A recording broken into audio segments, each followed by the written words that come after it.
രാത്രി പകൽ 12 മണിയാകാൻ 13 മിനിറ്റിന് എന്റെ ബാങ്കിൽ നിന്ന് കോൾ വന്നു. ഞാൻ ഉറങ്ങാൻ ഒരുങ്ങുമ്പോൾ എന്റെ ഫോൺ ഒരു അപരിചിതമായ നമ്പർ കൊണ്ട് പ്രകാശിച്ചു. എന്റെ ഉള്ളിൽ എന്തോ ഒന്ന് എന്നോട് അത് പറയാൻ പറഞ്ഞു. ഞാൻ അങ്ങനെ ചെയ്തില്ലായിരുന്നെങ്കിൽ എന്ന് ഞാൻ ആഗ്രഹിക്കുന്നു. ഞാൻ ജൂലിയയാണ്. ആ നിമിഷം വരെ എന്റെ ജീവിതം കൃത്യമായി ക്രമീകരിച്ചിട്ടുണ്ടെന്ന് ഞാൻ കരുതി.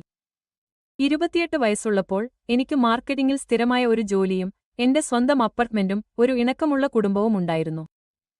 തീർച്ചയായും എന്റെ ഇളയ സഹോദരി സ്കാർലറ്റ് എപ്പോഴും കുടുംബത്തിന്റെ പ്രിയപ്പെട്ടവളായിരുന്നു.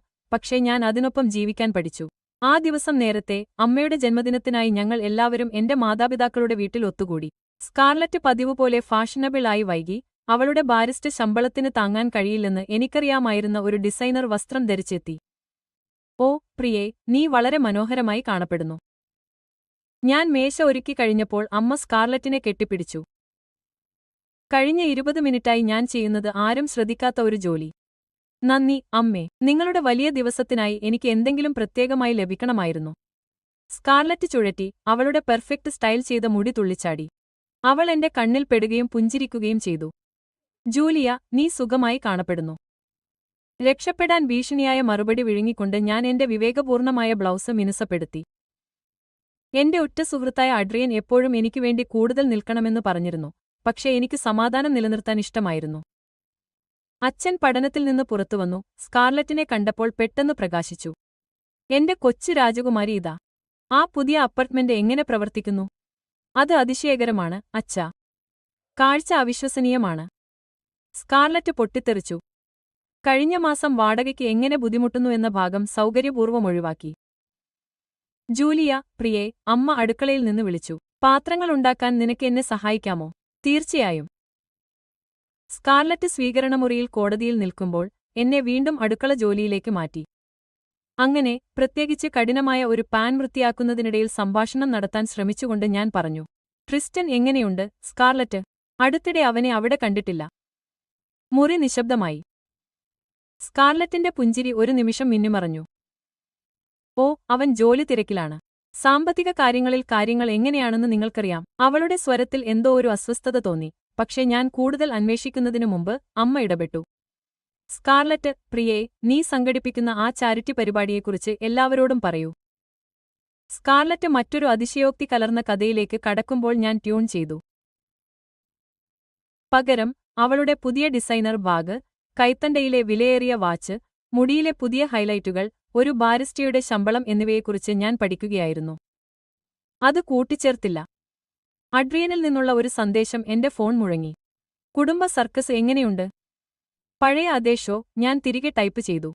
ഞാൻ സേവകനായി അഭിനയിക്കുമ്പോൾ രാജ്ഞി സ്കാർലറ്റ് കോടതിയിലിരിക്കുന്നു. നീ ഒരു മദങ്ങയായി മാറുന്നതിനു മുമ്പ് സിൻഡ്രെല്ല, അയാൾ മറുപടി പറഞ്ഞു. അന്ന് വൈകുന്നേരം ആദ്യമായി എന്നെ പുഞ്ചിരിപ്പിച്ചു. പാർട്ടി പ്രവചനാതീതമായി അവസാനിച്ചു. സ്കാർലറ്റ് ഒരു നാടകീയമായ പുറത്തുകടന്നു. ഒരു അതിരാവിലെ മീറ്റിംഗ് അവകാശപ്പെട്ടു. വൃത്തിയാക്കാൻ ഞാൻ പിന്നിൽ നിന്നു. ഞാൻ സ്കാർലറ്റിനൊപ്പം എടുത്ത സെൽഫികൾ അച്ഛന് കാണിക്കുന്ന തിരക്കിൽ ഞാൻ പോകുന്നത് അമ്മ ശ്രദ്ധിച്ചില്ല. അതുകൊണ്ടാണ് ആ രാത്രി വൈകി എന്റെ ഫോൺ റിംഗ് ചെയ്തപ്പോൾ ഞാൻ ഇതിനകം തന്നെ വികൃതിയായി തോന്നിയത്. മറുവശത്ത് പ്രൊഫഷണൽ, ആശങ്കാകുലമായ ശബ്ദമുണ്ടായിരുന്നു. മിസ് റൈലി, ഇത് ഫസ്റ്റ് നാഷണൽ ബാങ്കിന്റെ തട്ടിപ്പ് വകുപ്പിൽ നിന്നുള്ള സാന്ദ്രയാണ്. നിങ്ങളുടെ അക്കൗണ്ടിൽ അസാധാരണമായ ചില പ്രവർത്തനങ്ങൾ ഞങ്ങൾ ശ്രദ്ധിച്ചു, പ്രത്യേകിച്ച് അടുത്തിടെയുള്ള ഒരു വായ്പാ അപേക്ഷയുമായി ബന്ധപ്പെട്ട്. ലോൺ അപേക്ഷയോ? എന്റെ വയറു വീണു. ഞാൻ ഒരു വായ്പയ്ക്കും അപേക്ഷിച്ചിട്ടില്ല. നിങ്ങളുടെ പേരിലും സോഷ്യൽ സെക്യൂരിറ്റി നമ്പറിലും കഴിഞ്ഞ ആഴ്ച $50,000 വ്യക്തിഗത വായ്പ അംഗീകരിച്ചതായി ഞങ്ങളുടെ രേഖകൾ കാണിക്കുന്നു. മുറി കറങ്ങാൻ തുടങ്ങി. അത് അസാധ്യമാണ്. എനിക്ക് ഒരിക്കലും അത് എന്നെ ബാധിച്ചില്ല. ഡിസൈനർ വസ്ത്രങ്ങൾ, പുതിയ അപ്പാർട്ട്മെന്റ്, സ്കാർലറ്റ് പെട്ടെന്നുള്ള സാമ്പത്തിക തിരിവ്. ഞങ്ങളുടെ ഡൗൺടൗൺ ബ്രാഞ്ചിൽ അപേക്ഷ പ്രോസസ്സ് ചെയ്തു. സാന്ദ്ര തുടർന്നു. ഒപ്പ് ഞങ്ങളുടെ റെക്കോർഡുകളുമായി പൊരുത്തപ്പെടുന്നു. പക്ഷേ എങ്കിൽ നീ അപേക്ഷിച്ചിട്ടില്ല എന്നാണോ പറയുന്നത്? എനിക്ക് ആ അപേക്ഷ കാണണം, ഞാൻ പറഞ്ഞു. എന്റെ ശബ്ദം വിറച്ചു. നാളെയാണ് ആദ്യം ചെയ്യേണ്ടത്. കത്തുകിട്ടിയതിനു ശേഷം ഞാൻ ഇരുട്ടിലിരുന്നു. എന്റെ മനസ്സ് തിരക്കിലായിരുന്നു. വില കൂടിയ വസ്ത്രങ്ങൾ, പുതിയ അപ്പാർട്ട്മെന്റ്, അത്താഴ സമയത്ത് അവൾ എന്നെ നോക്കി പുഞ്ചിരിച്ച രീതി. ഇപ്പോൾ ഇതെല്ലാം ഭയങ്കര അർത്ഥവത്തായിരുന്നു. എന്റെ സ്വന്തം സഹോദരി എന്റെ ഐഡന്റിറ്റി മോഷ്ടിച്ചു. എന്റെ ഫോൺ വീണ്ടും പ്രകാശിച്ചു. അഡ്രിയനിൽ നിന്നുള്ള മറ്റൊരു സന്ദേശം. നിങ്ങൾക്ക് സുഖമാണോ? ഇന്ന് നിങ്ങൾക്ക് ഓഫാണെന്ന് തോന്നുന്നു. ഞാൻ സന്ദേശത്തിലേക്ക് ഉറ്റുനോക്കി. ഞാൻ ടൈപ്പ് ചെയ്യുമ്പോൾ എന്റെ കൈകൾ വിറച്ചു. എനിക്ക് നിങ്ങളുടെ സഹായം ആവശ്യമാണ്. എന്തോ കുഴപ്പമുണ്ട്. അർദ്ധരാത്രി കഴിഞ്ഞ ക്ലോക്കിൽ ടിക്ക് ചെയ്തു. ഉറക്കം വരില്ലെന്ന് എനിക്കറിയാമായിരുന്നു. നാളെ എന്റെ സഹോദരിയെക്കുറിച്ചുള്ള സത്യം എനിക്ക് നേരിടേണ്ടിവരും. ഇനി ഒന്നും പഴയതുപോലെയാകില്ല. പക്ഷേ ആദ്യം എനിക്ക് തെളിവ് ആവശ്യമാണ്. പിന്നെ സ്കാർലറ്റ് മനസ്സിലാക്കും അവളുടെ തികഞ്ഞ സമാധാനപരമായ പുഷ്പോവ് സഹോദരി ഒടുവിൽ അവളുടെ തകർച്ചയുടെ ഘട്ടത്തിലെത്തിയെന്ന്. എന്റെ മുന്നിലുള്ള ലോൺ അപേക്ഷയിലേക്ക് ഞാൻ നോക്കുമ്പോൾ ബാങ്കിന്റെ ഫ്ലൂറസെന്റ് ലൈറ്റുകൾ എല്ലാം കടുപ്പമേറിയതായി കാണിച്ചു. അതാ എന്റെ ഒപ്പ് പൂർണ്ണമായും വ്യാജമായി നിർമ്മിച്ചത്. എന്റെ സോഷ്യൽ സെക്യൂരിറ്റി നമ്പർ, എന്റെ തൊഴിൽ വിശദാംശങ്ങൾ എന്നെക്കുറിച്ചുള്ള എല്ലാം, അത് ഞാനല്ല എന്നതൊഴികെ. വന്ന സ്ത്രീ, ഞാൻ ബാങ്ക് മാനേജരോട് പറഞ്ഞു. എന്റെ ശബ്ദം ഇടുങ്ങിയതായിരുന്നു. എന്ത് അവൾ എങ്ങനെയിരിക്കുമെന്ന് എനിക്കറിയില്ലായിരുന്നു. അവൻ അസ്വസ്ഥതയോടെ മാറി. നീണ്ട ഇരുണ്ട മുടി, ഏകദേശം നിങ്ങളുടെ ഉയരം. അവൾക്ക് കൃത്യമായ തിരിച്ചറിയൽ രേഖകളുണ്ടായിരുന്നു, എന്നെപ്പോലെ തന്നെയായിരുന്നു. ഞാൻ പൂർത്തിയാക്കി. തീർച്ചയായും അവൾ അങ്ങനെ ചെയ്തു. ഞങ്ങൾ എത്രമാത്രം ഒരുപോലെയാണെന്ന് എപ്പോഴും ഞങ്ങളോട് പറയുമായിരുന്നു.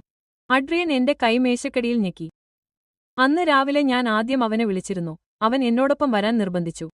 ഇപ്പോൾ എല്ലാത്തിന്റെയും പകർപ്പുകൾ ഞാൻ ശേഖരിക്കുമ്പോൾ അവന്റെ സാന്നിധ്യത്തിന് ഞാൻ നന്ദിയുള്ളവനാണ്. നമുക്കൊരു പോലീസ് റിപ്പോർട്ട് ഫയൽ ചെയ്യേണ്ടതുണ്ട്. മാനേജർ പറഞ്ഞു. ഐഡന്റിറ്റി തെഫ്റ്റ് ഒരു ഗുരുതരമായ കുറ്റകൃത്യമാണ്. ആ വാക്കുകൾ എന്റെ വയറ്റിൽ ഒരു ഈട്ടി പോലെയാണ്. Identity theft. എന്റെ സ്വന്തം സഹോദരി. അടുത്തതായി ഞാൻ സ്കാർലറ്റിനെ വിളിച്ചു. നാലാമത്തെ റിംഗിൽ അവൾ മറുപടി നൽകി. അവളുടെ ശബ്ദം ചിലച്ചു. ഹേയ് ചേച്ചി, എന്താണ് വിശേഷം? നമ്മൾ ഇപ്പോൾ നേരിട്ട് സംസാരിക്കണം. ഞാനിപ്പോൾ സ്കാർലറ്റിലേക്കാണ് പോകുന്നത്. നിങ്ങളുടെ അപ്പാർട്ട്മെന്റ്. ഞാൻ വരുന്നു. 20 മിനിറ്റിനു ശേഷം ഞാൻ അവളുടെ വാതിലിൽ മുട്ടുകയായിരുന്നു. എനിക്ക് സഹായം ആവശ്യമുണ്ടെങ്കിൽ വിളിക്കാൻ തയ്യാറായി അഡ്രിയൻ കാറിൽ കാത്തിരുന്നു. സ്കാർലറ്റ് തുറന്നു നോക്കിയപ്പോൾ അവൾ ജോലിക്ക് പോകാൻ വേണ്ടി വസ്ത്രം ധരിച്ചിരുന്നു. അത് എന്റെ രക്തം തിളപ്പിച്ചു. Double quote. എന്താണ് അടിയന്തരാവസ്ഥ? അവൾ പ്രവേശന കവാടത്തിലെ കണ്ണാടിയിൽ ലിപ്സ്റ്റിക്ക് പുരട്ടി ചോദിച്ചു. ഞാൻ ലോൺ രേഖകൾ അവളുടെ കൗണ്ടറിൽ അടിച്ചു. ഇത് വിശദീകരിക്കണോ? അവൾ അതിലേക്ക് കണ്ണോടിച്ചു. അതെന്താണ്? ഞാൻ ഒരിക്കലും അപേക്ഷിക്കാത്ത എന്റെ പേരിലുള്ള $50,000 ലോൺ. അവളുടെ കൈയിടയ്ക്ക് സ്ട്രോക്ക് നിർത്തി. ഒരു നിമിഷം അവൾ സുഖം പ്രാപിക്കുന്നതിനു മുമ്പ് ഭയം അവളുടെ മുഖത്ത് മിന്നിമറഞ്ഞു. നിങ്ങൾ എന്താണ് പറയുന്നതെന്ന് എനിക്കറിയില്ല. കള്ളം പറയുന്നത് നിർത്തൂ. ഞാൻ പൊട്ടിത്തെറിച്ചു. ബാങ്കിൽ സുരക്ഷാ ദൃശ്യങ്ങളുണ്ട്. അവർ ഒരു പോലീസ് റിപ്പോർട്ട് ഫയൽ ചെയ്യുന്നു. ഇത് ഗുരുതരമാണ്, സ്കാർലറ്റ്. അവൾ എന്നെ നേരിടാൻ തിരിഞ്ഞു. അവളുടെ മുഖം വിണ്ടുകീറി. നിങ്ങൾക്ക് മനസ്സിലാകില്ല. ട്രിസ്റ്റന്റെ നിക്ഷേപം മോശമായി. ഞങ്ങൾക്ക് പണം ആവശ്യമായിരുന്നു. നിങ്ങൾ എപ്പോഴെങ്കിലും കണ്ടെത്തുന്നതിനു മുമ്പ് ഞാൻ അത് തിരികെ നൽകാൻ പോകുകയായിരുന്നു. ട്രിസ്റ്റൻ, ഇത് ട്രിസ്റ്റന് വേണ്ടിയായിരുന്നു. എന്റെ തല കറങ്ങി. നിങ്ങളുടെ കാമുകനു വേണ്ടി നിങ്ങൾ തട്ടിപ്പ് നടത്തി. മൂല്യം 3 ഇരട്ടിയാകുമെന്ന് അദ്ദേഹം വാഗ്ദാനം ചെയ്തു. ഞങ്ങൾക്ക് സ്റ്റാർട്ടപ്പ് മൂലധനം മാത്രമേ ആവശ്യമുള്ളൂ. നിങ്ങൾ എന്റെ ഐഡന്റിറ്റി മോഷ്ടിച്ചു. ഞാൻ ഇപ്പോൾ അലറുകയായിരുന്നു. നല്ല സഹോദരിയായിരുന്ന ആ വർഷങ്ങളെല്ലാം അപ്രത്യക്ഷമായി കൊണ്ടിരിക്കുകയാണ്. ഇത് എന്റെ ക്രെഡിറ്റിന് എന്ത് കാരണമാകുമെന്ന് നിങ്ങൾക്ക് എന്തെങ്കിലും ധാരണയുണ്ടോ? എന്റെ ഭാവി. നിങ്ങളുടെ ശബ്ദം താഴ്ത്തി. അവൾ പരിഭ്രാന്തിയോടെ അവളുടെ മനോഹരമായ ചുവരുകളിലേക്ക് നോക്കി. അയൽക്കാരോ? ഓ, എന്റെ മോഷ്ടിച്ച പണമുപയോഗിച്ച് നിങ്ങൾ പണം നൽകുന്ന ഈ അപ്പാർട്ട്മെന്റിലെ അയൽക്കാരെയാണോ നിങ്ങൾ ഉദ്ദേശിക്കുന്നത്? അവളുടെ മുഖം കഠിനമായി. ഞാൻ അത് തിരികെ നൽകാമെന്ന് ഞാൻ പറഞ്ഞു. എനിക്ക് സമയം തരൂ. സമയം. ഞാൻ കഠിനമായി ചിരിച്ചു. നിങ്ങൾക്കറിയാമോ? നിങ്ങൾ ആരാണെന്ന് എല്ലാവരും കൃത്യമായി അറിയണം. ഞാൻ എന്റെ ഫോൺ പുറത്തെടുത്ത് ഫേസ്ബുക്ക് തുറന്നു. ടൈപ്പ് ചെയ്യുമ്പോൾ എന്റെ കൈകൾ വിറച്ചു. എന്റെ സഹോദരി സ്കാർലറ്റിനെ അറിയുന്ന എല്ലാവരോടും അവൾ $50,000 ലോൺ എടുക്കാൻ എന്റെ ഐഡന്റിറ്റി മോഷ്ടിച്ചു. അവൾ എന്റെ ഒപ്പ് വ്യാജമാക്കി, എന്റെ സോഷ്യൽ സെക്യൂരിറ്റി നമ്പർ ഉപയോഗിച്ചു, അതിനെക്കുറിച്ച് എന്റെ മുഖത്ത് കള്ളം പറഞ്ഞു. ഇപ്പോൾ അവൾ എന്റെ ക്രെഡിറ്റുമായി ആഡംബരത്തിൽ ജീവിക്കുന്നു. പോലീസ് റിപ്പോർട്ട് ഫയൽ ചെയ്തു. ആ ഡിസൈനർ ബാഗ് വിലമതിക്കുമെന്ന് പ്രതീക്ഷിക്കുന്നു. ചേച്ചി, നിങ്ങൾ എന്താണ് ചെയ്യുന്നത്? സ്കാർലറ്റ് എന്റെ ഫോണിനായി ആഞ്ഞടിച്ചു. പക്ഷെ ഞാൻ പിന്മാറി. ഇപ്പോൾ അത് ഇല്ലാതാക്കുക. ഇല്ല. ഞാൻ പോസ്റ്റിലെത്തി. നിങ്ങളുടെ ജീവിതത്തിൽ ഒരിക്കലെങ്കിലും നിങ്ങൾ അനന്തരഫലങ്ങൾ നേരിടാൻ പോകുന്നു. എന്റെ ഫോൺ പെട്ടെന്ന് ശബ്ദിക്കാൻ തുടങ്ങി. അമ്മയുടെ പേര് സ്ക്രീനിൽ മിന്നി. ജൂലിയ, നീ എന്താണ് ചെയ്തത്? സ്കാർലറ്റിന്റെ ശബ്ദം പൊട്ടി. അമ്മയും അച്ഛനും എന്തു ചെയ്യും? ഒടുവിൽ നീ ആരാണെന്ന് മനസ്സിലായോ? ഞാൻ കോൾ അറ്റൻഡ് ചെയ്തു, സ്പീക്കറിൽ വെച്ചു. അമ്മയുടെ ശബ്ദം മുറി നിറഞ്ഞു. ജൂലിയ, ഇപ്പോൾ തന്നെ ആ പോസ്റ്റ് ഡിലീറ്റ് ചെയ്യൂ. നിന്റെ സഹോദരിയുടെ പ്രശസ്തി നശിപ്പിക്കാൻ നിനക്ക് എങ്ങനെ ധൈര്യം വന്നു? അമ്മേ, അവൾ മോഷ്ടിച്ചു. എനിക്കത് കേൾക്കാൻ താൽപ്പര്യമില്ല. നീ എപ്പോഴും സ്കാർലറ്റിനോട് അസൂയപ്പെട്ടിരുന്നു. സ്വകാര്യ കുടുംബകാര്യങ്ങൾ പരസ്യമാക്കുന്നത് ഒട്ടും അംഗീകരിക്കാനാവില്ല. സ്കാർലറ്റ് പുഞ്ചിരിച്ചു. എന്നിൽ എന്തോ ഒന്ന് പൊട്ടിച്ചിരിച്ചു. Double quote. എന്താണെന്നറിയാമോ അമ്മേ? ഒരിക്കൽ നീ എന്ത് വിചാരിക്കുന്നു എന്നത് എനിക്ക് പ്രശ്നമല്ല. നിന്റെ പെർഫെക്റ്റ് മകൾ ഒരു കുറ്റവാളിയാണ്. അവൾക്കുവേണ്ടി ഞാൻ കാര്യങ്ങൾ മറച്ചുവെച്ചു. കൂടുതൽ അറിയിപ്പുകൾ എന്റെ ഫോണിൽ നിറഞ്ഞപ്പോൾ ഞാൻ ഫോൺ വെച്ചു. കുടുംബാംഗങ്ങൾ, പരസ്പര സുഹൃത്തുക്കൾ, എല്ലാവരും പക്ഷം പിടിക്കുന്നു. സ്കാർലറ്റിനെ ന്യായീകരിക്കുന്നവരിൽ ഭൂരിഭാഗവും എന്നെ കർക്കശക്കാരൻ, അസൂയയുള്ളവൻ, ക്രൂരൻ എന്ന് വിളിക്കുന്നു. ഇപ്പോൾ സന്തോഷമുണ്ടോ? സ്കാർലറ്റ് തുപ്പി. നീ എല്ലാം നശിപ്പിച്ചു. ഞാൻ വാതിലിലേക്ക് പോയി നോബിൽ കൈവച്ച് നിർത്തി. ഇല്ല, സ്കാർലറ്റ്, നീ തന്നെയാണ് ഇതെല്ലാം ചെയ്തത്. അഡ്രിയേനിന്റെ കാറിനടുത്തേക്ക് നടക്കുമ്പോൾ എന്റെ ഫോൺ സന്ദേശങ്ങൾ കൊണ്ട് മുഴങ്ങിക്കൊണ്ടിരുന്നു. പക്ഷേ വിമർശനങ്ങൾക്കിടയിൽ ഒരു കമന്റ് എന്റെ ശ്രദ്ധ പിടിച്ചുപറ്റി. നിങ്ങൾ സംസാരിച്ചതിന് നല്ലത്. കൂടുതൽ ആളുകൾ തങ്ങളുടെ വിശ്വാസത്തെ ദുരുപയോഗം ചെയ്യുന്ന കുടുംബാംഗങ്ങളെ തുറന്നുകാട്ടേണ്ടതുണ്ട്. ഞാൻ ഒരു ദീർഘനിശ്വാസം എടുത്തു. സത്യം ഇപ്പോൾ പുറത്തുവന്നു. ഇനി ഒരു തിരിച്ചുപോക്കില്ല. അവർ പക്ഷം പിടിക്കട്ടെ. എന്റെ ജീവിതത്തിൽ ആദ്യമായി ഞാൻ എന്റെ സ്വന്തം നിലപാട് സ്വീകരിക്കുകയായിരുന്നു. എന്റെ പോസ്റ്റ് കഴിഞ്ഞ് 3 ദിവസത്തിനു ശേഷം ഞാൻ അഡ്രിയേനിന്റെ അടുക്കളയിൽ എന്റെ ഫോണിലേക്ക് നോക്കിയിരുന്നു. അമ്മയിൽ നിന്ന് 37 മിസ്ഡ് കോളുകളും അച്ഛനിൽ നിന്ന് 23 മിസ്ഡ് കോളുകൾ. കുടുംബത്തെ നശിപ്പിച്ചതിന് എന്നെ ഒരു രാക്ഷസനെന്ന് വിളിച്ച് ബന്ധുക്കളിൽ നിന്ന് എണ്ണമറ്റ സന്ദേശങ്ങൾ. നീ എന്തെങ്കിലും കഴിക്കണം, ഒരു പ്ലേറ്റ് പാസ്ത എന്റെ മുന്നിൽ വെച്ചുകൊണ്ട് അഡ്രിയേൻ പറഞ്ഞു. അവരെല്ലാം അവളെ പ്രതിരോധിക്കുകയാണെന്ന് എനിക്ക് വിശ്വസിക്കാൻ കഴിയുന്നില്ല. ഞാൻ എന്റെ നാൽക്കവല ഉപയോഗിച്ച് ഭക്ഷണം തള്ളി. അവൾ ഒരു കുറ്റകൃത്യം ചെയ്തു. എന്റെ ഫോൺ വീണ്ടും മുഴങ്ങി. ഇത്തവണ അത് എന്റെ കസിൻ റേച്ചലായിരുന്നു. നിങ്ങളുടെ സ്വന്തം സഹോദരിയോട് നിങ്ങൾക്ക് എങ്ങനെ ഇത് ചെയ്യാൻ കഴിയും? അവൾ ഒരു തെറ്റ് ചെയ്തു. ആ പോസ്റ്റ് എടുത്തുമാറ്റുക.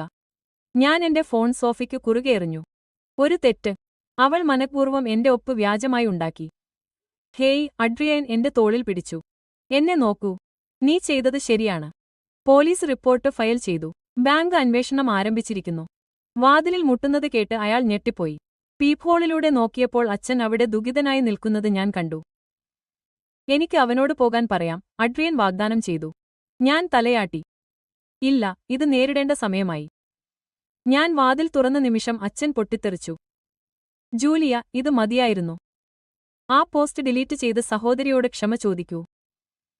ഹലോ അച്ഛാ. എന്നോട് ബുദ്ധി കാണിക്കരുത്. നിങ്ങളുടെ അമ്മ ദിവസങ്ങളായി ഉറങ്ങിയിട്ടില്ല. സ്കാർലറ്റിന്റെ കാമുകൻ അവളുമായി ബന്ധം വേർപ്പെടുത്തി. അവളുടെ സുഹൃത്തുക്കൾ അവളെ ഒഴിവാക്കുകയാണ്. അതാണോ നിങ്ങൾ ആഗ്രഹിച്ചത്? എനിക്ക് വേണ്ടത്, എന്റെ ശബ്ദമുയർന്നു.